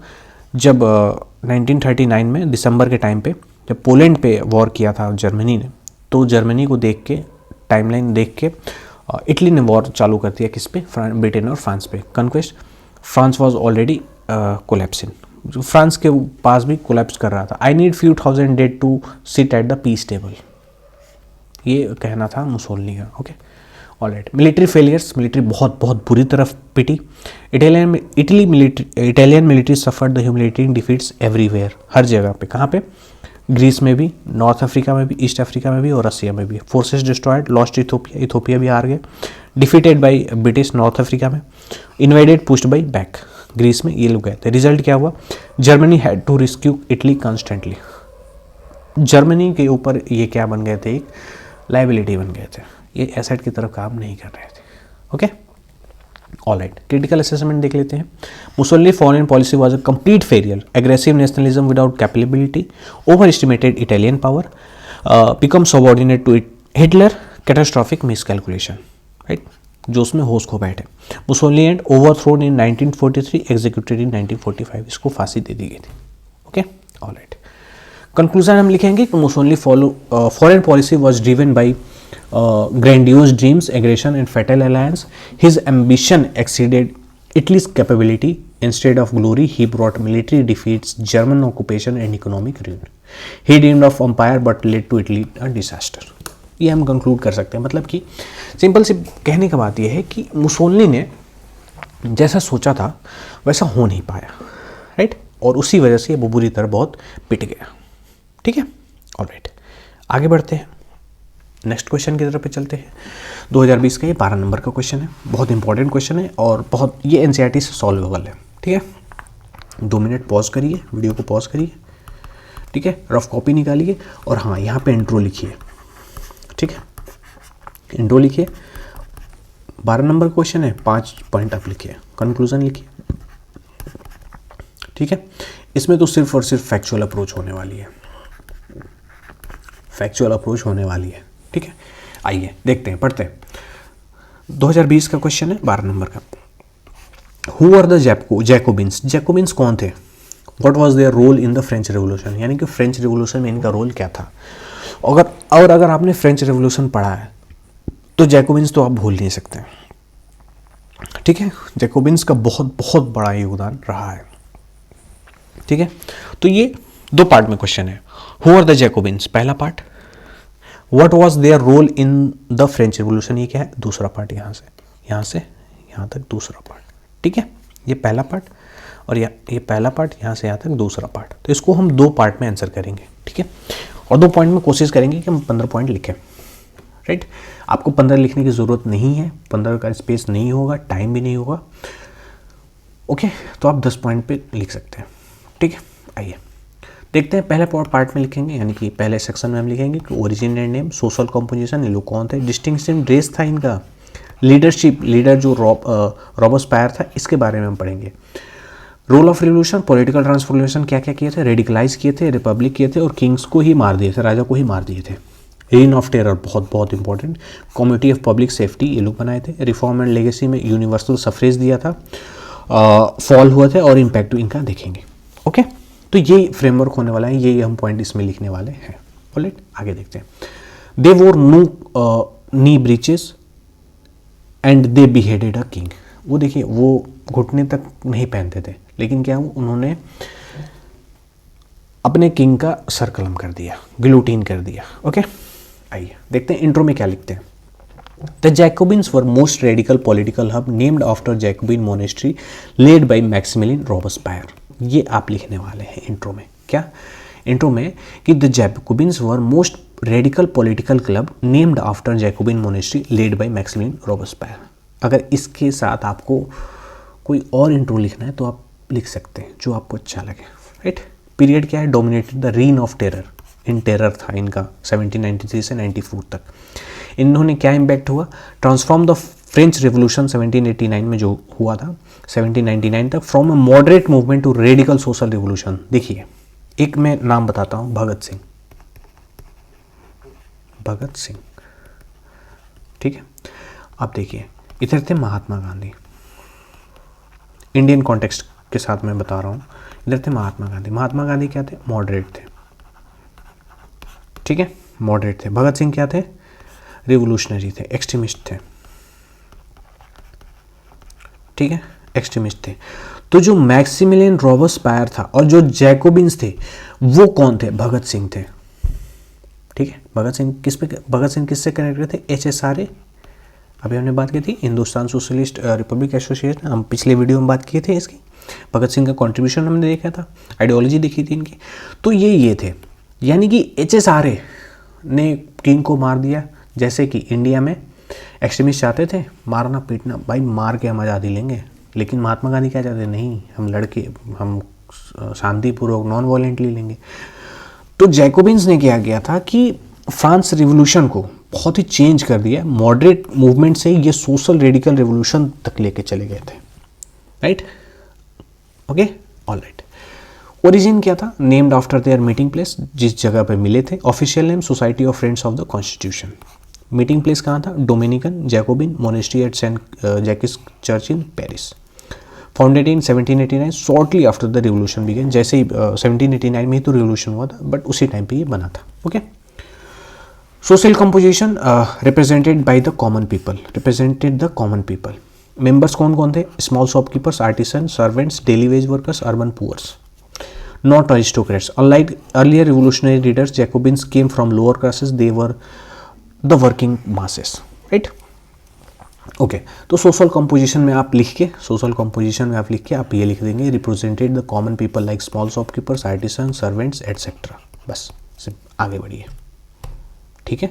अब देखिए, distinctive dress, sand cloth, clothing as political statement, long strip trouser, pantaloons, red Phrygian cap, symbol of liberty, ये पहनते थे, ये इनका कपड़ा है, ठीक है। Simple working class cloth.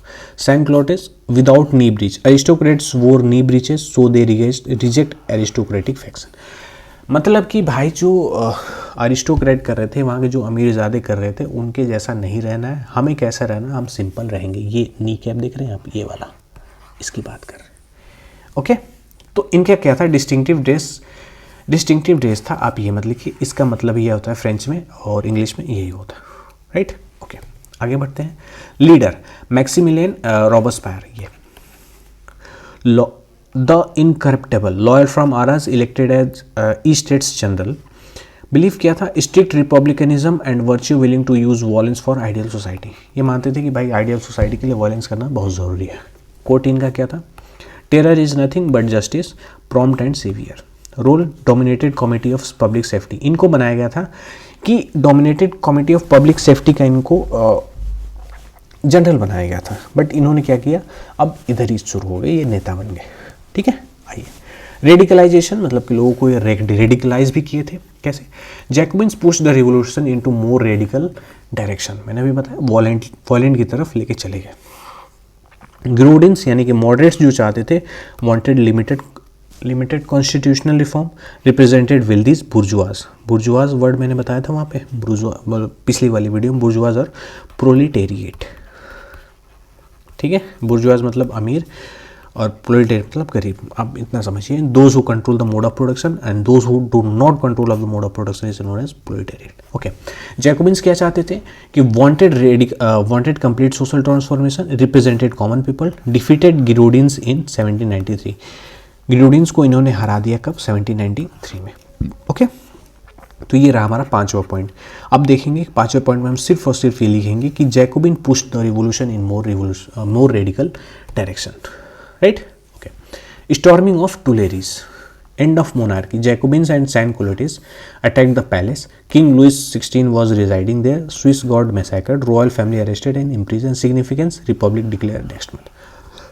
अब देखें 1792 में जैकोबिन्स ने क्या किया कि वहाँ के राजा को हिरासत में लिया और वहाँ पे उसको मार दिया, ठीक है। अभी नहीं, उस टाइम नहीं मारा था, बाद में मारा था। कब, बहुत पब्लिक प्लेस में उन्होंने गुलोटीन कर दिया था, ठीक है।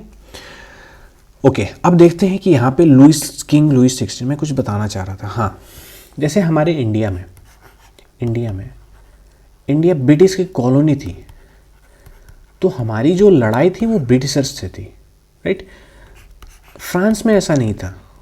फ्रांस का जो राजा था, किंग था, तो फ्रांस के जो इंटेलेक्चुअल्स थे, जैसे रेनेसा वगैरह हुआ था, तो रेनेसा वगैरह से लोग जागरूक हो गए थे, सब कुछ देखने लगे थे, रिलीजन पे वो नहीं रहा था, चर्च पे भरोसा नहीं रहा था, स्टेट सिस्टम ख़त्म करना चाहते थे। तो फ्रांस अपने राजा को हटाना चाहते थे। इनकी बाहरी से कोई लड़ाई नहीं थी, बाहरी किसी कंट्री से लड़ाई नहीं थी, इनकी अपने ही किंग से लड़ाई थी, right. Okay. Execution of Louis 16 January 1793, arrest कब किया था, 10 अगस्त 1992 में, ठीक है।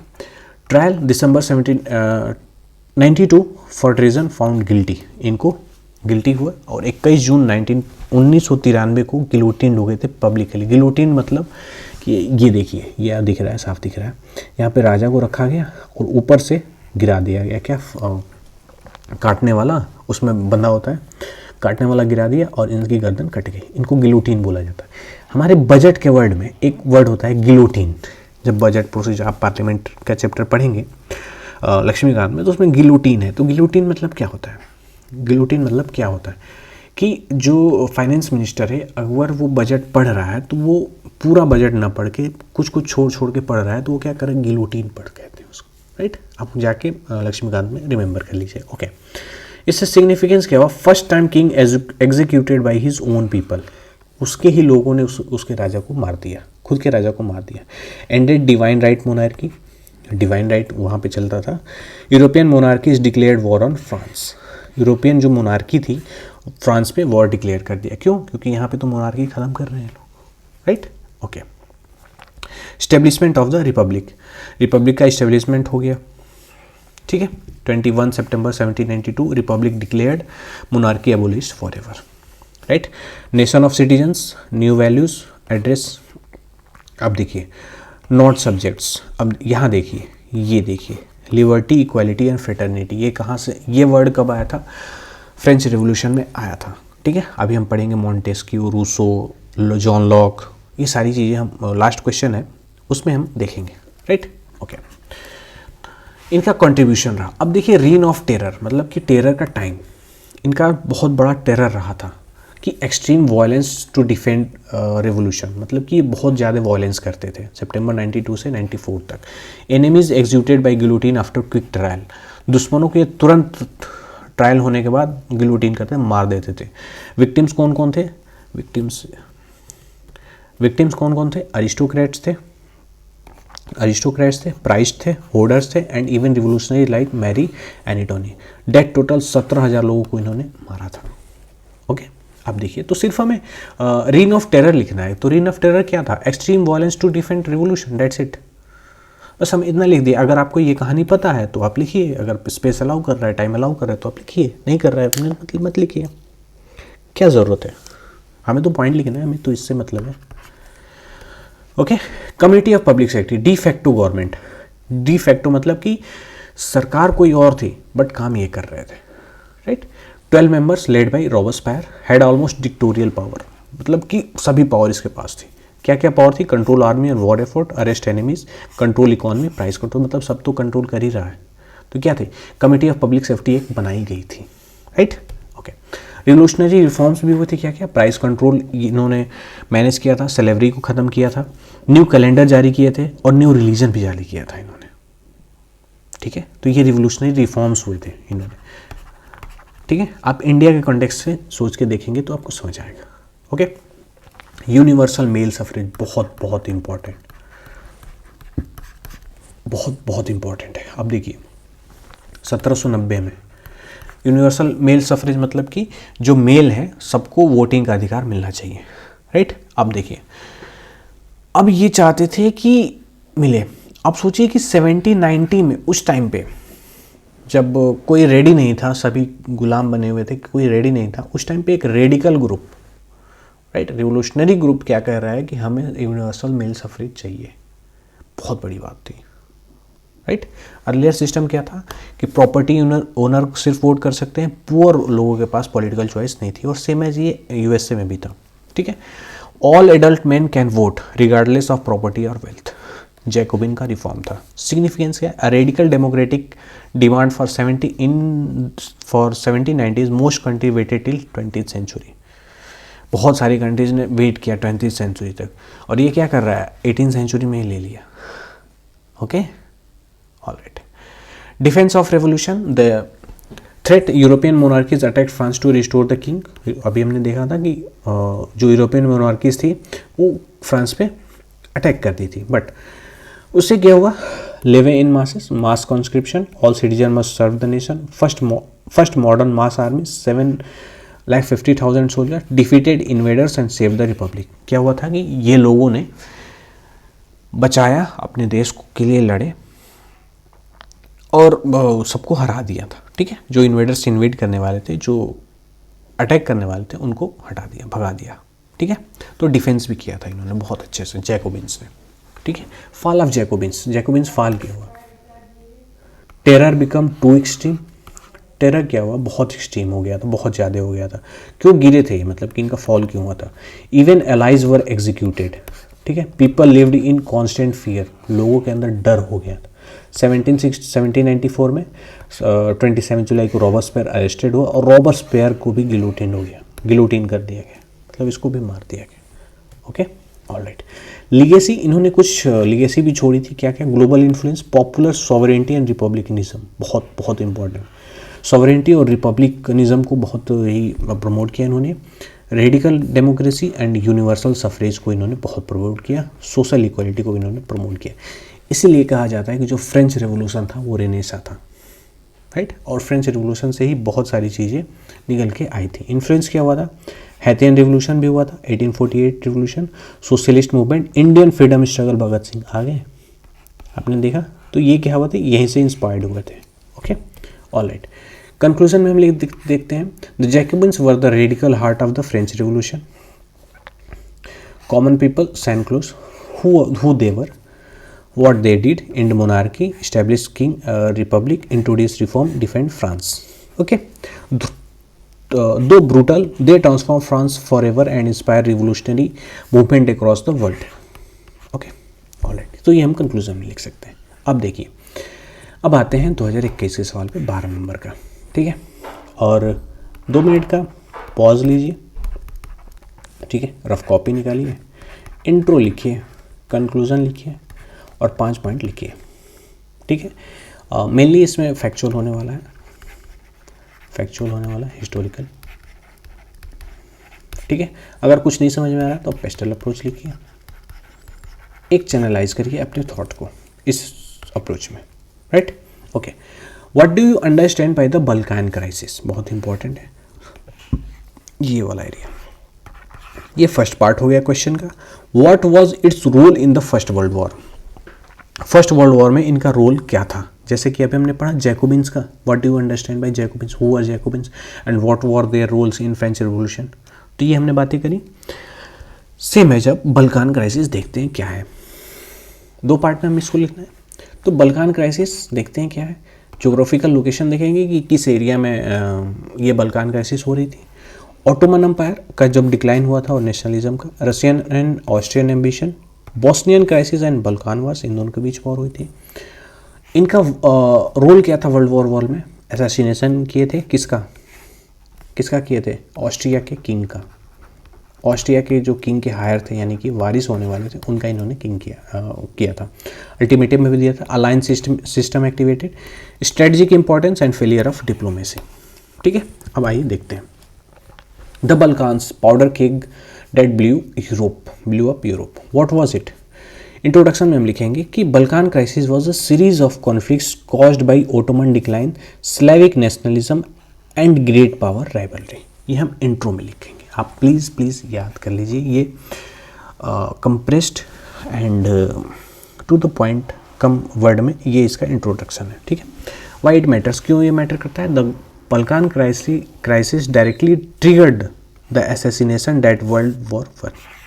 ये क्या कह रहे हैं, ट्रिगर, इमीडिएट कॉज हमने वर्ल्ड वॉर में आई थिंक इसमें पढ़ा है, हाँ। उसमें एक हमने इमीडिएट कॉज पढ़ते हैं, उसमें ये होता है कि ऑस्ट्रिया के किंग के जो हायर हैं, जो अभी हमने यहाँ बताया, जो हायर हैं उनकी डेथ ही ट्रिगर पॉइंट बनती है वर्ल्ड वॉर फर्स्ट होने का, ठीक है। आइए ज्योग्राफिकल लोकेशन देखते हैं कि between Europe and Asia includes Serbia, Bosnia, Greece, Bulgaria, Romania and Albania. ये एरिया क्या कहलाता था, बल्कान कहलाता था, ठीक है। इंपॉर्टेंस क्या था, controlled access to Mediterranean sea, gateway between east and west, Dardanelles strait को ये क्या करते थे, ये इंडियन सी, ये एड्रियाटिक सी, ये आयोन सी, इटली, हाँ। तो ये क्या करते थे कि ये कंट्रोल करते थे, ठीक है, बल्कान को। Okay, decline of Ottoman empire, sick man of Europe, इसको हम बोलते हैं किसको, टर्की को आज की डेट में बोलते हैं। अब देखिए ऑटोमन अम्पायर डिक्लाइन हुआ, Ottoman empire was collapsing, losing control over Balkan territories due to internal rebellions. अब देखिए इन कंट्रीज में क्या था, ऑटोमन अम्पायर था, बहुत बड़ा अम्पायर था, ऑटोमन अम्पायर था। अब ये क्या हुआ कि सारी ऑटोमन अम्पायर जब वीक होने लगा तो इन कंट्रीज में, इन एरियाज में कहीं कहीं बीचों में इंटरनल कॉन्फ्लिक्ट्स होने लगे, रेबेलियंस होने लगे, ठीक है। Balkan territory due to internal rebellions, ठीक है। पावर वैक्यूम हो गया, Balkan wanted independence, Russia wanted influence and Austria wanted territory. अब देखिए यहाँ पे रसिया है, अभी हमने देखा था, इधर ऑस्ट्रिया और इधर बल्कान, ठीक है, बल्कान वाला एरिया। अब क्या है कि बल्कान चाहता था इंडिपेंडेंस, बल्कान चाहता था इंडिपेंडेंस, बल्कान एरिया है आप याद रखिए, और रसिया चाहता था बल्कान पे इन्फ्लुएंस, और ऑस्ट्रिया चाहता था इसकी टेरिटरी, तो अब तो ये मतलब कि एक तो कॉन्फ्लिक्टिंग जोन बनी है, जैसे पोलैंड को लेके। पोलैंड क्या था, जो रसिया था वो पोलैंड के कुछ हिस्से को चाहता था, जर्मनी ने कह दिया कि भाई तू आधा ले ले, मैं आधा ले लेता हूँ, तो कह ही रहे थे।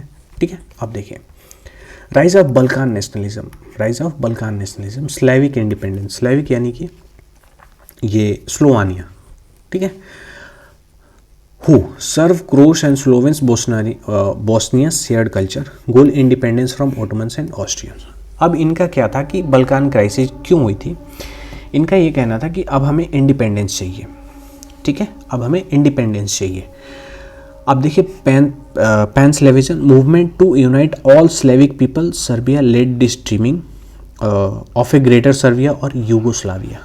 इनका सपना था कि हम जो बल्कान के लोग थे उनका सपना था कि हम एक अपना इंडिपेंडेंस बनाए, कंट्री बनाए, और उसको हम क्या नाम दें, यूगोस्लाविया, और यूगोस्लाविया बना था। Okay, all right. Russia pan Slavism, Russia largest big brother rule, Russia largest Slavic protected Balkan Slavs, short access to Mediterranean warm water ports. अब देखो ब्रिटेन रशिया के पास वार्म वाटर पोर्ट्स नहीं है।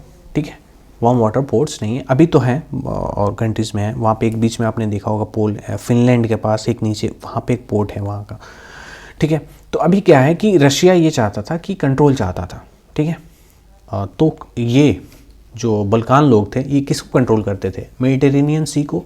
तो रसिया इनके साथ दोस्ती बना के क्या कर लिया था, जो पोर्ट है वहाँ का एक्सेस ले लिया था मेडिटेरेनियन सी का। ठीक है, कॉन्फ्लिक्ट क्या हुआ, रसिया सपोर्टेड सर्बियन नेशनलिज्म। ठीक है, this put Russia against Austria, Hungary and Ottoman empire. अब देखिए रसिया सपोर्ट करता था सर्बिया की नेशनलिज्म को। ठीक है, अब सर्बिया में कौन कौन है, सर्बिया में तो सर्ब्स है यानी कि ओटोमन एम्पायर है, यानी कि बल्कान क्राइसिस हो रही है। तो मोर ओवर रसिया किसको सपोर्ट करता था, बल्कान क्राइसिस को सपोर्ट करता था, बल्कान क्राइसिस को सपोर्ट करता था। अब यहाँ पे आइए, अगर रशिया बल्कान क्राइसिस को सपोर्ट कर रहा है तो ऑस्ट्रिया किसके खिलाफ हो जाएगा, रशिया के खिलाफ हो जाएगा। राइट, ऑस्ट्रिया किसके खिलाफ हो गया, रशिया के खिलाफ हो गया। ठीक है, और ओटोमन एम्पायर भी किसके खिलाफ हो जाएगा, रशिया के खिलाफ हो जाएगा। ठीक है, तो ये सारी चीज़ें रही। तो रसिया पैन स्लेविज्म यानी कि रसिया सबको सपोर्ट करता था। राइट, ऑलराइट, आगे बढ़ते हैं। Austria and Hungarian ambition, fear of nationalism. Austria was a multi ethnic empire, चेक भी थे, स्लोवैक्स भी थे और क्रोएशिया के लोग भी थे। फियर क्या था कि इस Serbia succeeded our own Slavs will rebel. अब देखो यहाँ पे आते हैं, सेम पॉइंट हम समझेंगे। अब देखिए ऑस्ट्रिया का और हंगरी का कहना यह था कि देख भाई, अगर ये यहाँ के लोग अगर रेबेल कर दिए, सर्ब्स जो थे, सर्बिया के जो थे, अगर ये रेबेल कर दिए तो ऑस्ट्रिया में जितने लोग हैं और भी कौन कौन लोग हैं यहाँ पे, मल्टी एथनिक ग्रुप है। कौन कौन है, चेक भी हैं, स्लोवैक्स भी हैं और क्रोएशिया भी हैं। तो ये भी ऑस्ट्रिया हो गया, ये रशिया हो गया और यहाँ पे बल्कान हो गया। यानी कि ये भी क्या करेंगे, रेबेल करने लगेंगे। और अगर रेबेल करने लगेंगे तो हमारी एग्जिस्टेंस जो है, ऑस्ट्रिया और हंगरी की जो एग्जिस्टेंस है वो खतरे में आ जाएगी। राइट, समझ में आया। अब देखिए गोल क्या था, crush Serbian nationalism before it spread into the Balkans. अब देखिए इनका कहना ये था कि जो बल्कान की एरिया है, ये ऑस्ट्रिया है, बल्कान का एरिया है, तो इसमें क्या था, सर्बिया यहाँ पे आपने देखा होगा रसिया से मिलता जुलता पड़ोसी है। तो सर्बिया को ये चाहता था कि ऑस्ट्रिया चाहता था कि सर्बिया वाला जो एरिया है इसकी जो क्राइसिस है वो क्या बन जाए, ख़त्म हो जाए। अगर ख़त्म हो गई तो हमारा जो एग्जिस्टेंस है वो ठीक रहेगा। ठीक है, ऑलराइट, आगे बढ़ते हैं। बोस्निया में क्राइसिस हुई थी, Austria annex Bosnia, formal annexation of Bosnia Herzegovina. Right, Serbia furious wanted Bosnia for itself, Russia humiliated couldn't prevent Slavs, यानी कि बोस्निया उसी का पार्ट था। Speeds the world resentment build, यानी कि बोस्निया क्राइसिस हुई थी 1908 में, ऑस्ट्रिया ने बोस्निया को एनेक्स कर लिया था। ओके, बल्कान वॉर्स भी हुई थी 1912-92। फर्स्ट वॉर 1912 में Balkan states Ottoman lost almost all European land. इसमें कौन से जीत गए थे, बल्कान स्टेट्स जीत गए थे। Second war Balkan state fought each other, Serbia double its size. Balkans आपस में ही लड़ने लगे थे और सर्बिया ने अपने साइज को डबल कर लिया। क्या हुआ था, Austria blocked Serbia access to sea by creating Albania, Serbia was deeply resentful. ठीक है। ऑस्ट्रिया ने क्या बना दिया था, अल्बानिया, आई थिंक ये ऑस्ट्रिया और ये हंगरी, ये ऑस्ट्रिया, अल्बानिया इसने एक कंट्री बना दी थी, बोस्निया दामिंसिया, I am not getting that, यहाँ पे अल्बानिया बना दिया था, जिसकी वजह से जो एक्सेस था इनका वो ख़त्म हो गया था, ठीक। ओके, एसेसिनेशन सब बहुत ज़्यादा, सरजीवो क्राइसिस, अगर आप ये लिख लेते हैं सरजीवो क्राइसिस, आप एसेसिनेशन मत लिखिए, आप लिख दीजिए सरजीवो क्राइसिस, ठीक है। कौन थे Sarajevo crisis, archduke Frank Ferdinand heir of Austria, मतलब कि ऑस्ट्रिया के होने वाले राजा, इनकी हत्या हो गई थी, हत्या मार दिए गए, ठीक है।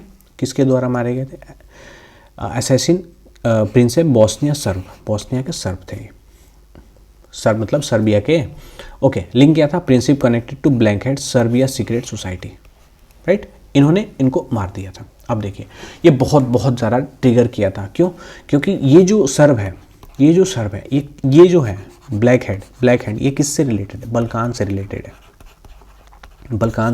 है, तो इनका मानना क्या है कि भाई अगर बल्कान तुमने किया है तो ये असैसिनेशन हुआ है तो हम भाई तुम्हारे पे अटैक करेंगे, सिंपल सी बात है, Sarajevo crisis.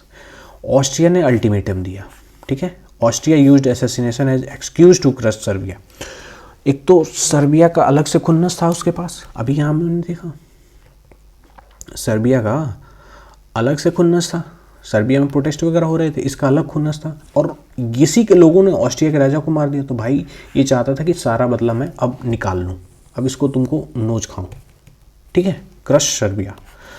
अल्टीमेटेड to 10 harsh demand sent, ultimatum दिया, Serbia accept most rejects two, right, 2 को तो मना कर दिया, बाकी सबको मान लिया। ऑस्ट्रिया डिक्लेयर वॉर एनीवे, लेकिन फिर भी क्या किया, ऑस्ट्रिया ने वॉर डिक्लेयर कर दिया।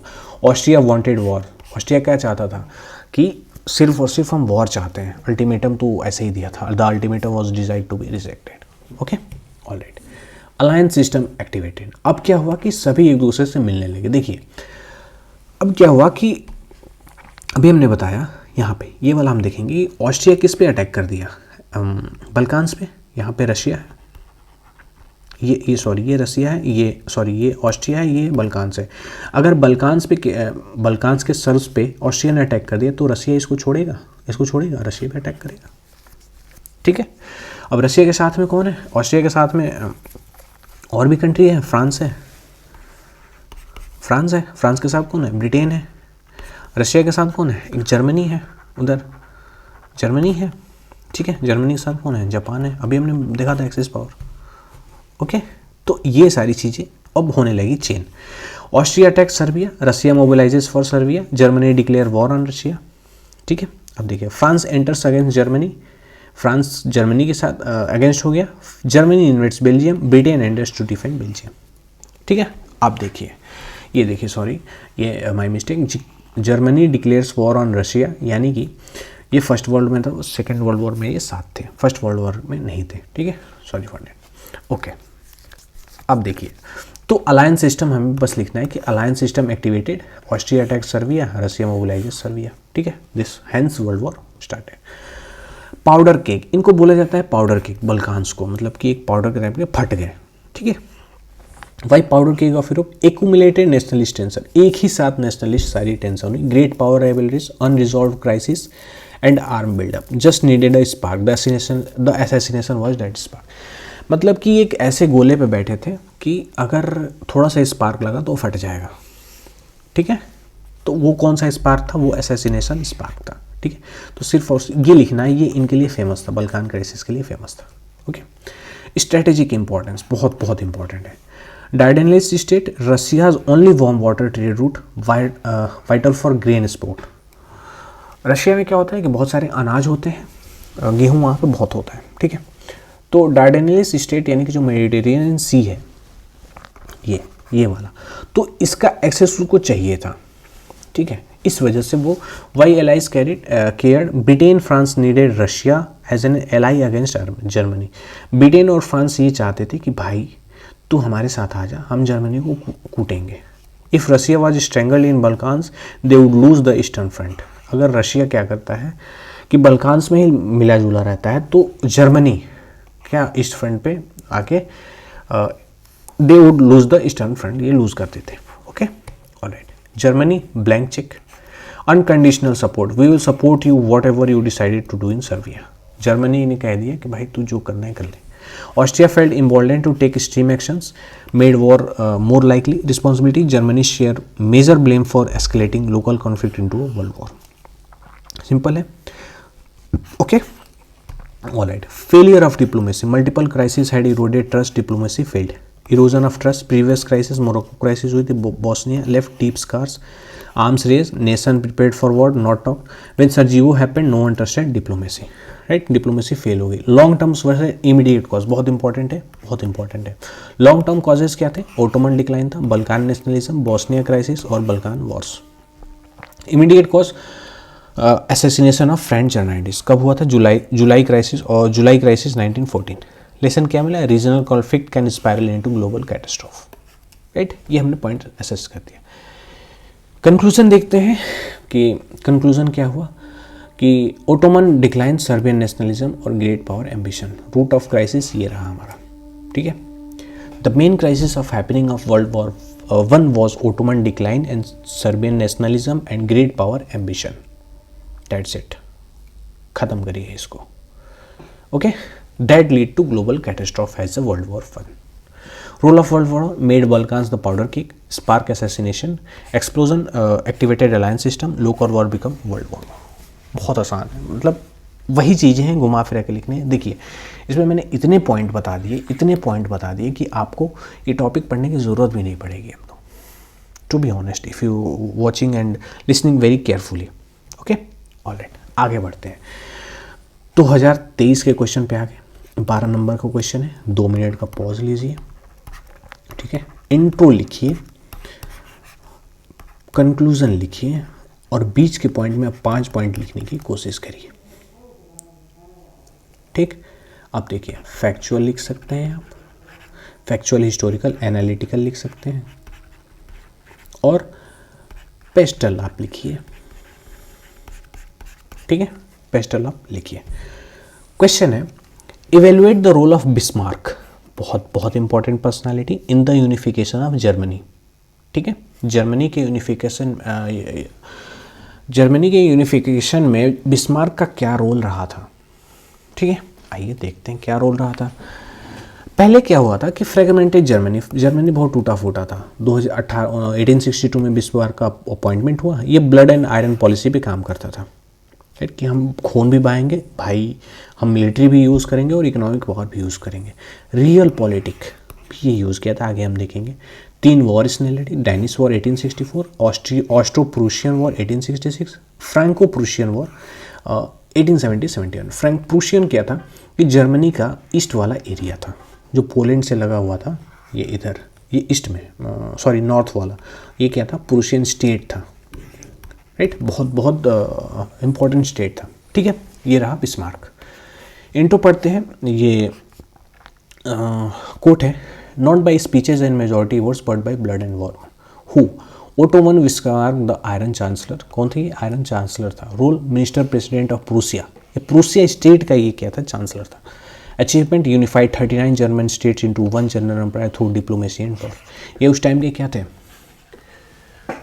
सरदार पटेल थे, सरदार पटेल थे, ठीक है। बिस्मार्क क्या था? सरदार पटेल था जर्मनी के, ओके। ऑलराइट, आगे बढ़ते हैं।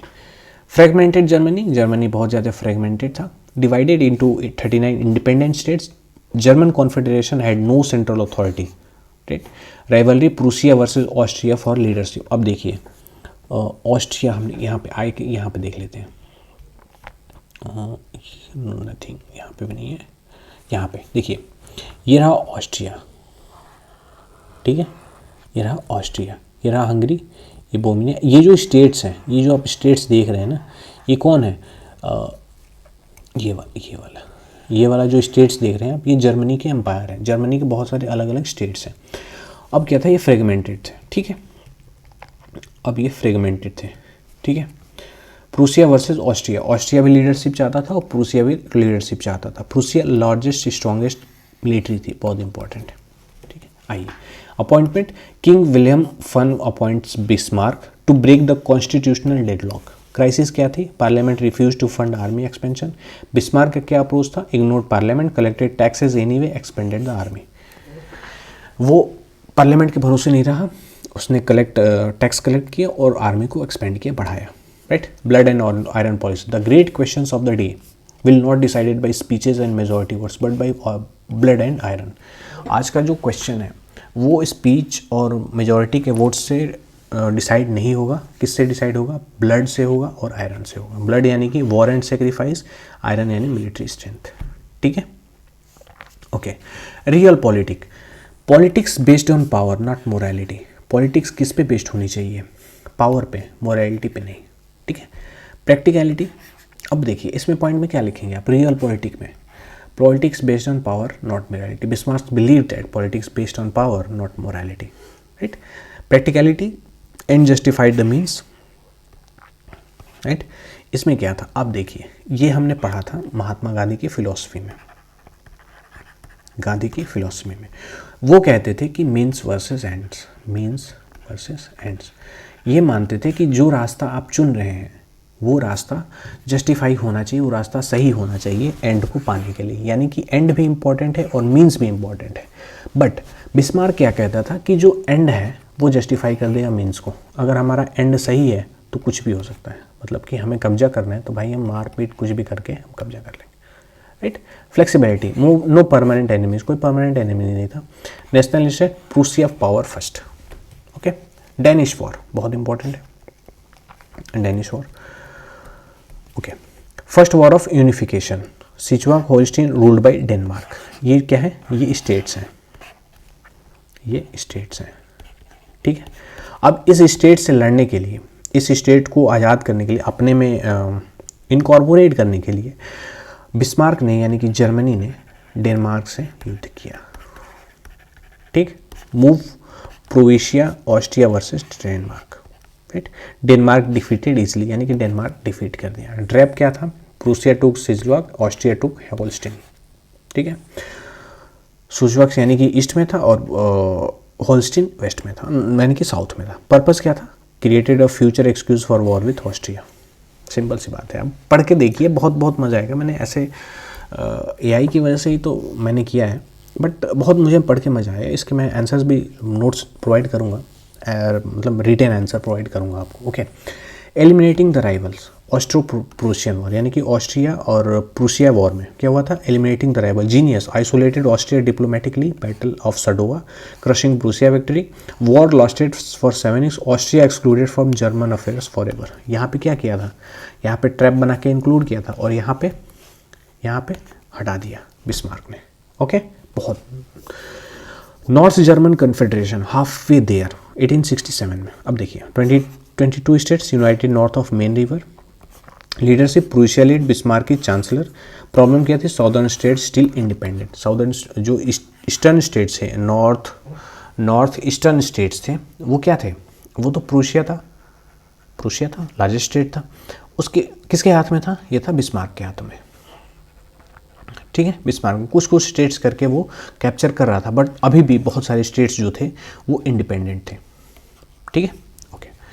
Diplomatic isolation, Bismarck insured each enemy faced Prussia alone.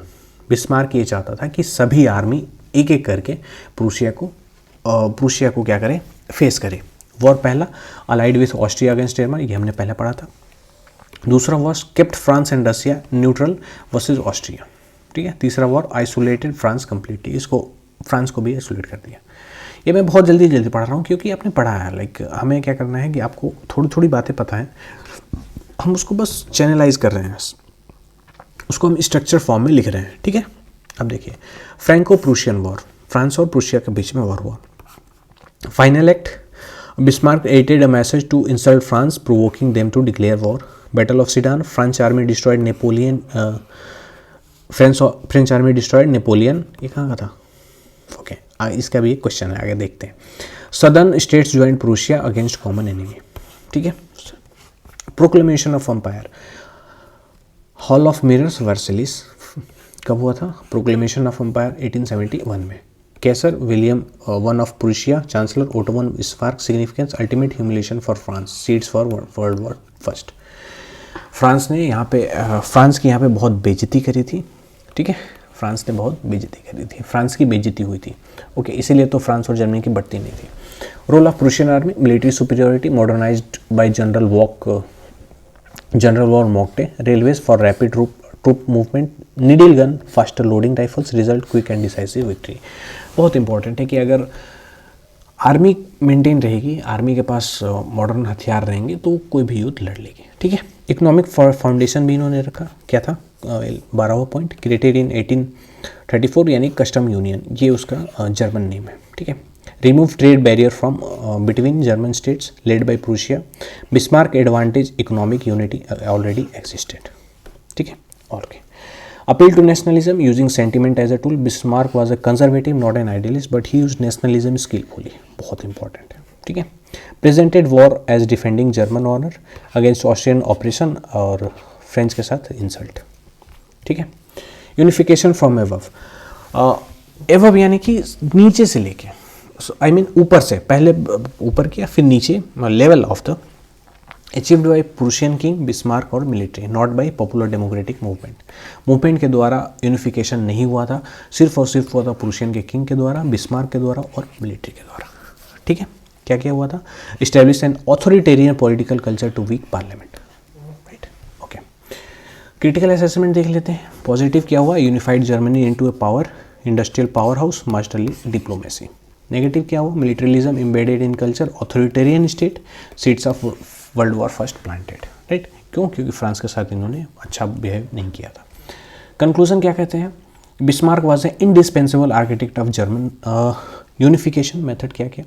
Blood and iron, realpolitik और 3 वॉर्स ने लड़े थे। Verdict, created Europe most powerful nation but left a legacy of militarism, ठीक है।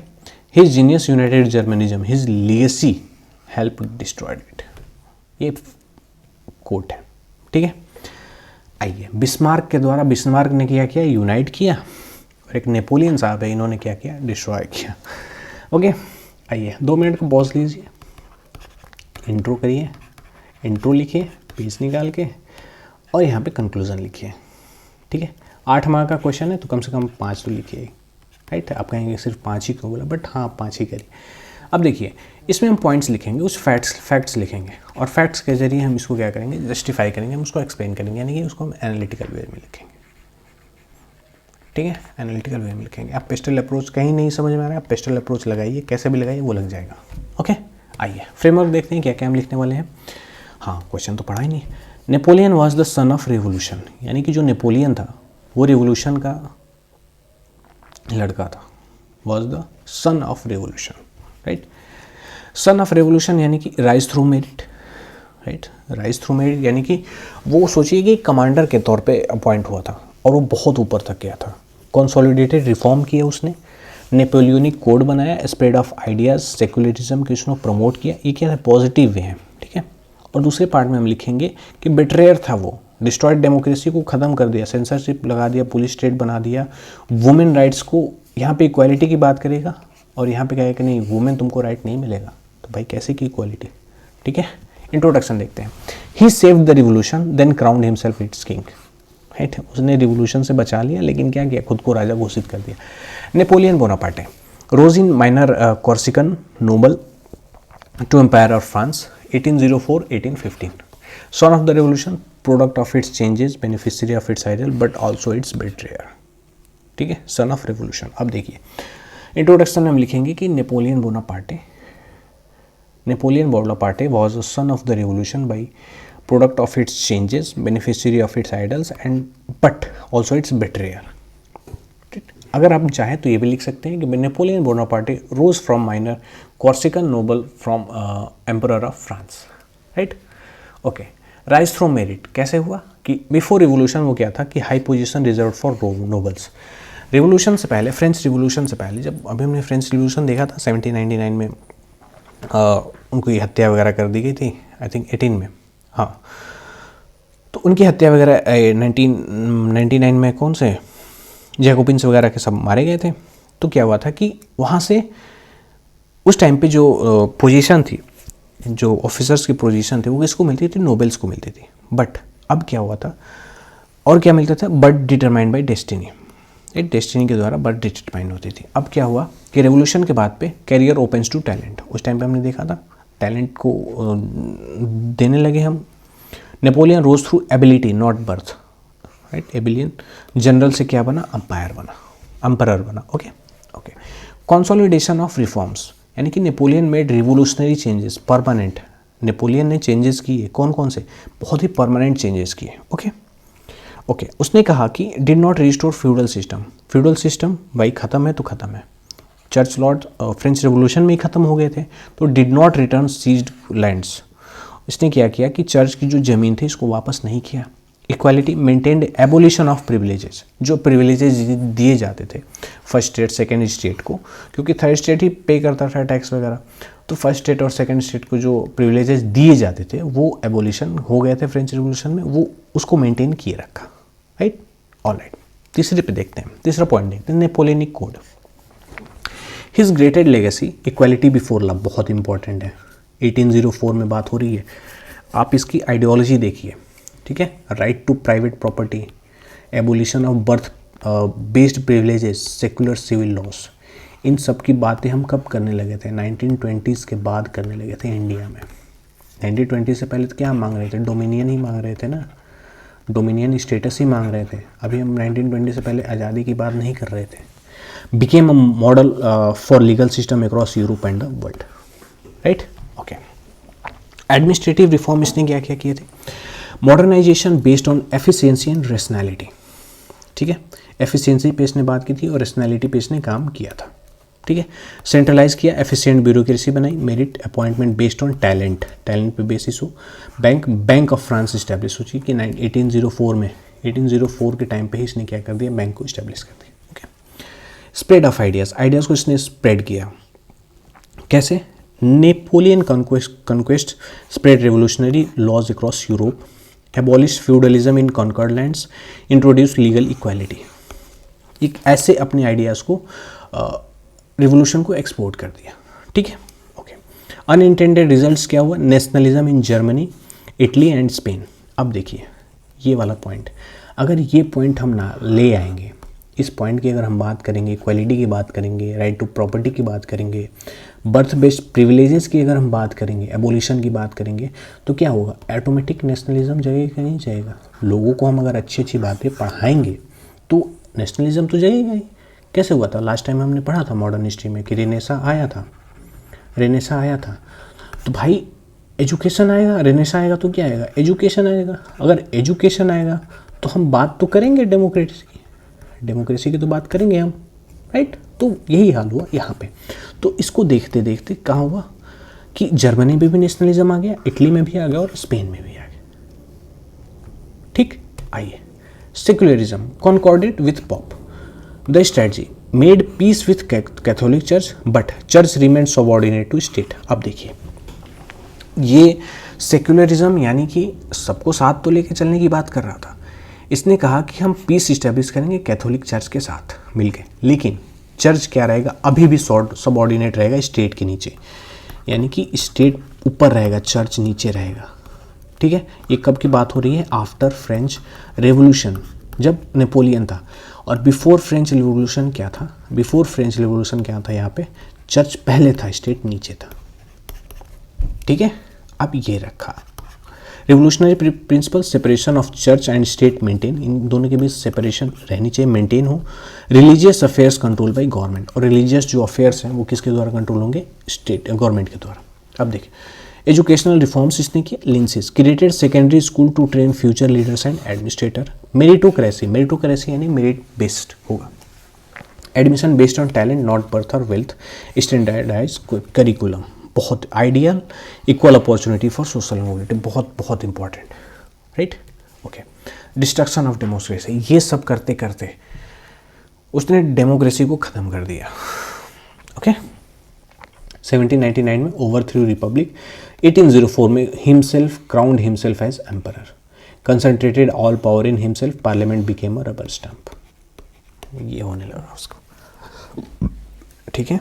सारे चेंजेस करने के बाद अब उसको क्या हुआ कि भाई मैं ही हूँ तो हूँ जो हो, राइट।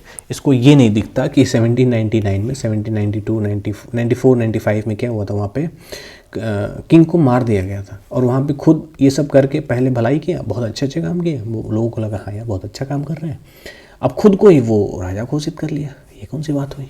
ओके, अब देखिए censorship and police state, censorship लगा दिया और police state, suppressing the ideal of liberty. भाई लिबर्टी वहीं से तो निकल के आई थी, फ्रेंच रेवोल्यूशन से ही तो निकल के आई थी, और उसको सप्रेस कर रहा है नेपोलियन। ठीक है, प्रेस किसके द्वारा कंट्रोल होगा? गवर्नमेंट के द्वारा। सीक्रेट पुलिस थी, यानी सिटीजन्स को मॉनिटर करने के लिए। क्रिटिसिज्म, यानी कि आप नेपोलियन के खिलाफ कुछ नहीं बोल सकते, right. Okay, women right reversed, Napoleon code betrayal, यानी कि women legally subordinate to husbands, treated as minors in law, no independent property right, husband had complete authority. This was clear betrayal of revolutionary equality, यानी कि तो equality की बात हुई थी revolution में, अब तो इक्वालिटी को ये ख़त्म कर रहे हैं। Okay, so it was that. Napoleon was both a son and a betrayer of the revolution. Both son कैसे था? Merit based career, legal equality और एबोलिशन ऑफ फ्यूडलिज्म। प्रिजर्व मतलब सन मतलब प्रिजर्व, ठीक है, प्रिजर्व रखा था सारी चीज़ें।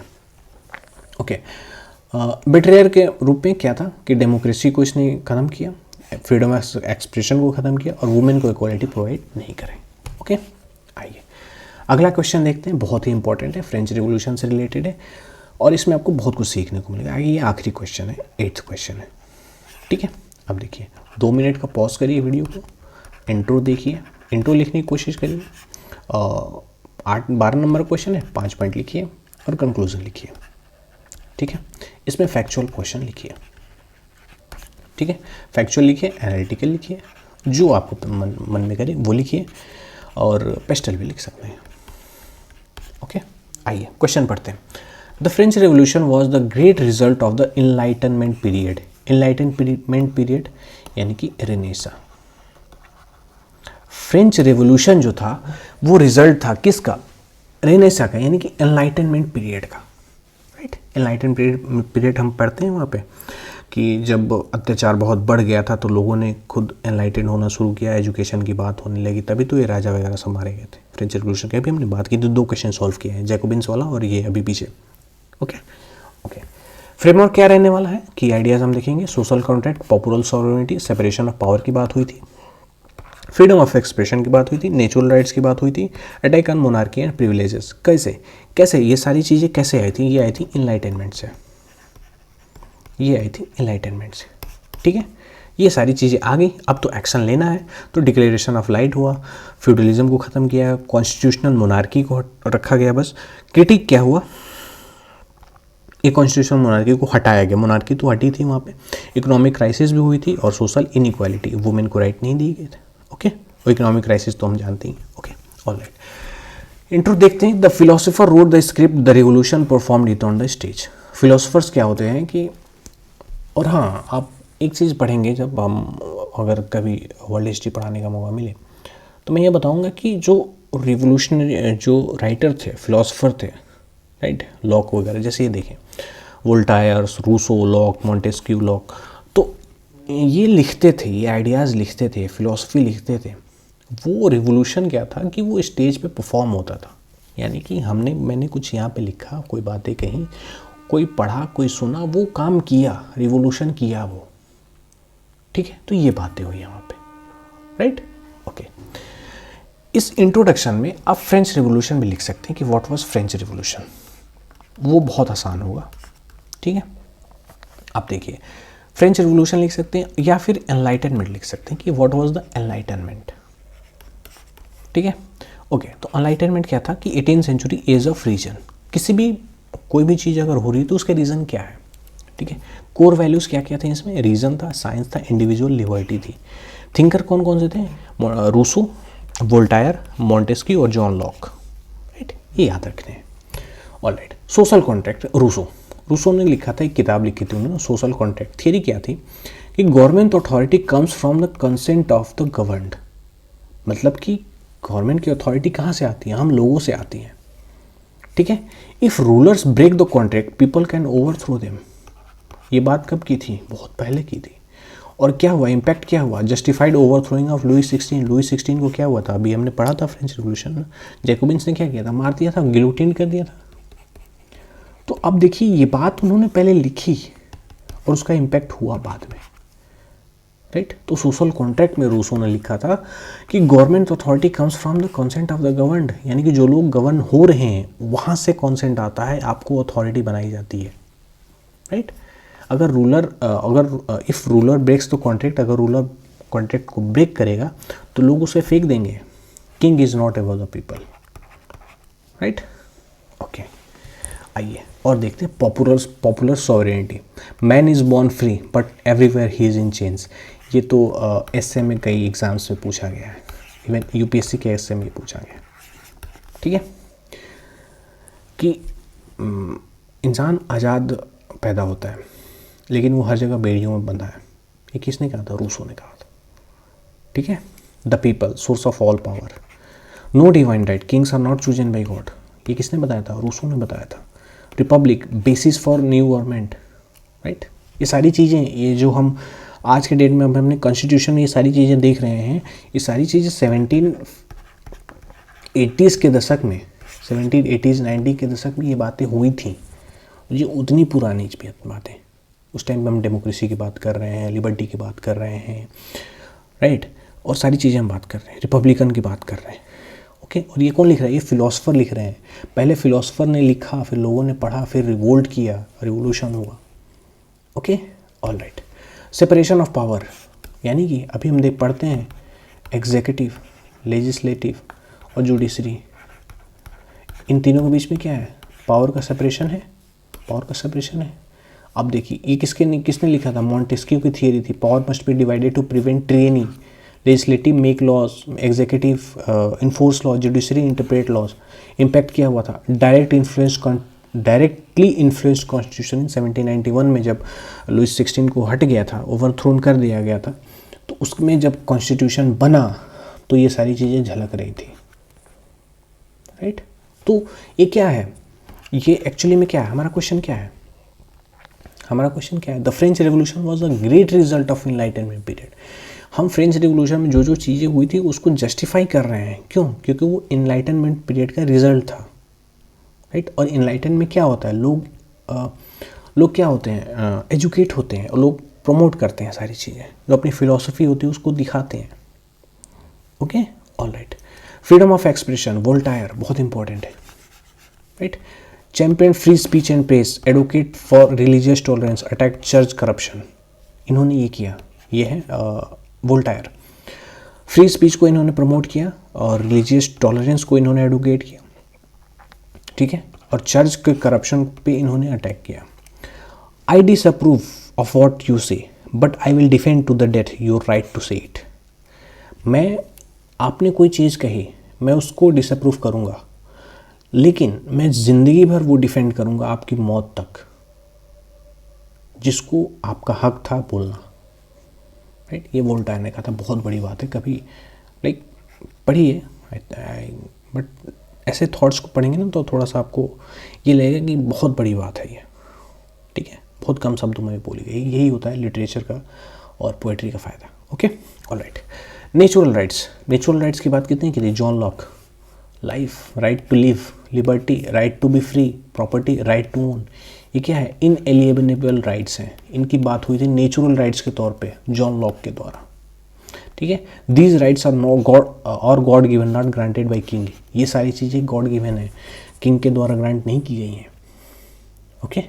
आइए, attack on absolute monarchy. Old belief क्या था कि पहले क्या मानते थे कि जो राजा है वो डिवाइन है, मतलब कि वो भगवान का रूप है, ठीक है। Kings power come from God, questioning king, questioning God, ठीक है। अगर आप राजा को क्वेश्चन करेंगे तो यानी कि आप भगवान की चीज़ों पर क्वेश्चन कर रहे हैं, ठीक है। Enlightenment challenge, king accountable to people, tyrants can be overthrown. देखिए किंग, एनलाइटनमेंट के बाद क्या हुआ कि किंग जो है अकाउंटेबल है किसके, लोगों को, ठीक है। This intellectual shift undermine Louis 16 legitimacy. एक सारी चीज़ें जब हुई थी तो लुई 16 राजा था, तो भाई सारी चीज़ें तो लुई 16 ही गलत कर रहा था, तो ये सारी चीज़ें हम जाके बोलेंगे भाई हमें तो क्या मिला है, हमें तो नेचुरल राइट मिला है, तुम ये क्यों कर रहे हो, हमें तो फ्रीडम ऑफ एक्सप्रेशन है, तुम ये क्यों बात कर रहे हो, सेपरेशन ऑफ पावर रखो, ठीक है, पॉपुलर सॉवरेनिटी और सोशल कॉन्ट्रैक्ट, यानी कि जो तुम्हारा हमें रूल करने का है वो हमसे ही मिला हुआ है तुम्हें, राइट। ओके, आगे देखते हैं। क्रिटिक ऑफ प्रिविलेजेस, 3 स्टेट की बात हुई थी। First and second, clergy and nobles tax exempt own land, सारी चीज़ें ये ओन करते थे। कॉमनर्स जो थे वो क्या करते थे, 97% of people paid all taxes, ठीक है। क्रिटिक क्या था, birth should not determine rights, जो हमारा जन्म है वो अब हमारे अधिकार को डिटरमाइन नहीं करना चाहिए। Okay, alright. Role of salon and cafes, cafes public discussion के तौर पे यूज होते थे, salons elite gathering hosted by women, pamphlets cheap and widely circulated, pamphlets पाते चाहते हैं। Educated bourgeois, lawyer and journalist attended and became leaders, ये सारे लोग जो एजुकेटेड लोग थे वो लीडर बने, right. American revolution as model, American revolution को यूज़ किया गया एज ए मॉडल के तौर पे। प्रूफ क्या था, proved enlightenment ideas could work in practice, created a republic with constitution. Connection क्या था, French soldiers fought in America and return with revolutionary ideas. क्या कनेक्शन ये था कि जो फ्रांस की जो आर्मी थी वो यूएस गई थी लड़ने के लिए, तो वहाँ पे बहुत सारे आइडियाज़ वगैरह थे, सारी चीज़ें फ्लैटर्ड हो रही थी, तो वहाँ से सारे आइडल्स लेके ये आए थे। ओके, तो इनको मॉडल मानते हैं। Okay, encyclopedia Diderot, spreading knowledge, 28 volumes edited by Diderot, compiled science and philosophy की बात हुई थी। Criticise church superstition, promoted reason and progress to masses, right. ये सारी चीज़ें कब हुई थी, फ्रेंच रिवोल्यूशन के टाइम पे। डिक्लेरेशन ऑफ राइट्स, ये इंपॉर्टेंट है, 1789 में। Locke and John Locke and Rousseau into law, men are born free and remain free and equal, ठीक है। गारंटेड राइट्स, क्या क्या गारंटी राइट किए गए थे, लिबर्टी की, equality, property, security, resistance to oppression, ये सारी राइट्स की बात की गई थी। ओके, फ्यूडलिज्म को अबोलिश किया गया।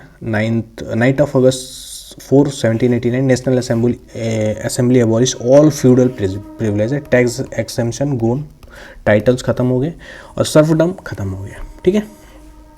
Constitutional monarchy, Montesquieu applied legislative national assembly, executive king limited होगा, लेजिस्लेटिव किसके हाथ में होगा, नेशनल असेंबली के, एग्जीक्यूटिव आप किंग होंगे लेकिन लिमिटेड होगा, जुडिशरी इंडिपेंडेंट होगी। रिजल्ट क्या हुआ, king no longer absolute subordinate to constitution, यानी कि जो किंग है वो अब किसके अंदर आ गया, पे कॉन्स्टिट्यूशन के अंडर आ गया। Okay, alright. क्रिटिकल व्यू देखते हैं। इकोनॉमिक क्राइसिस भी हुई थी और भी सारी चीज़ें हुई थी।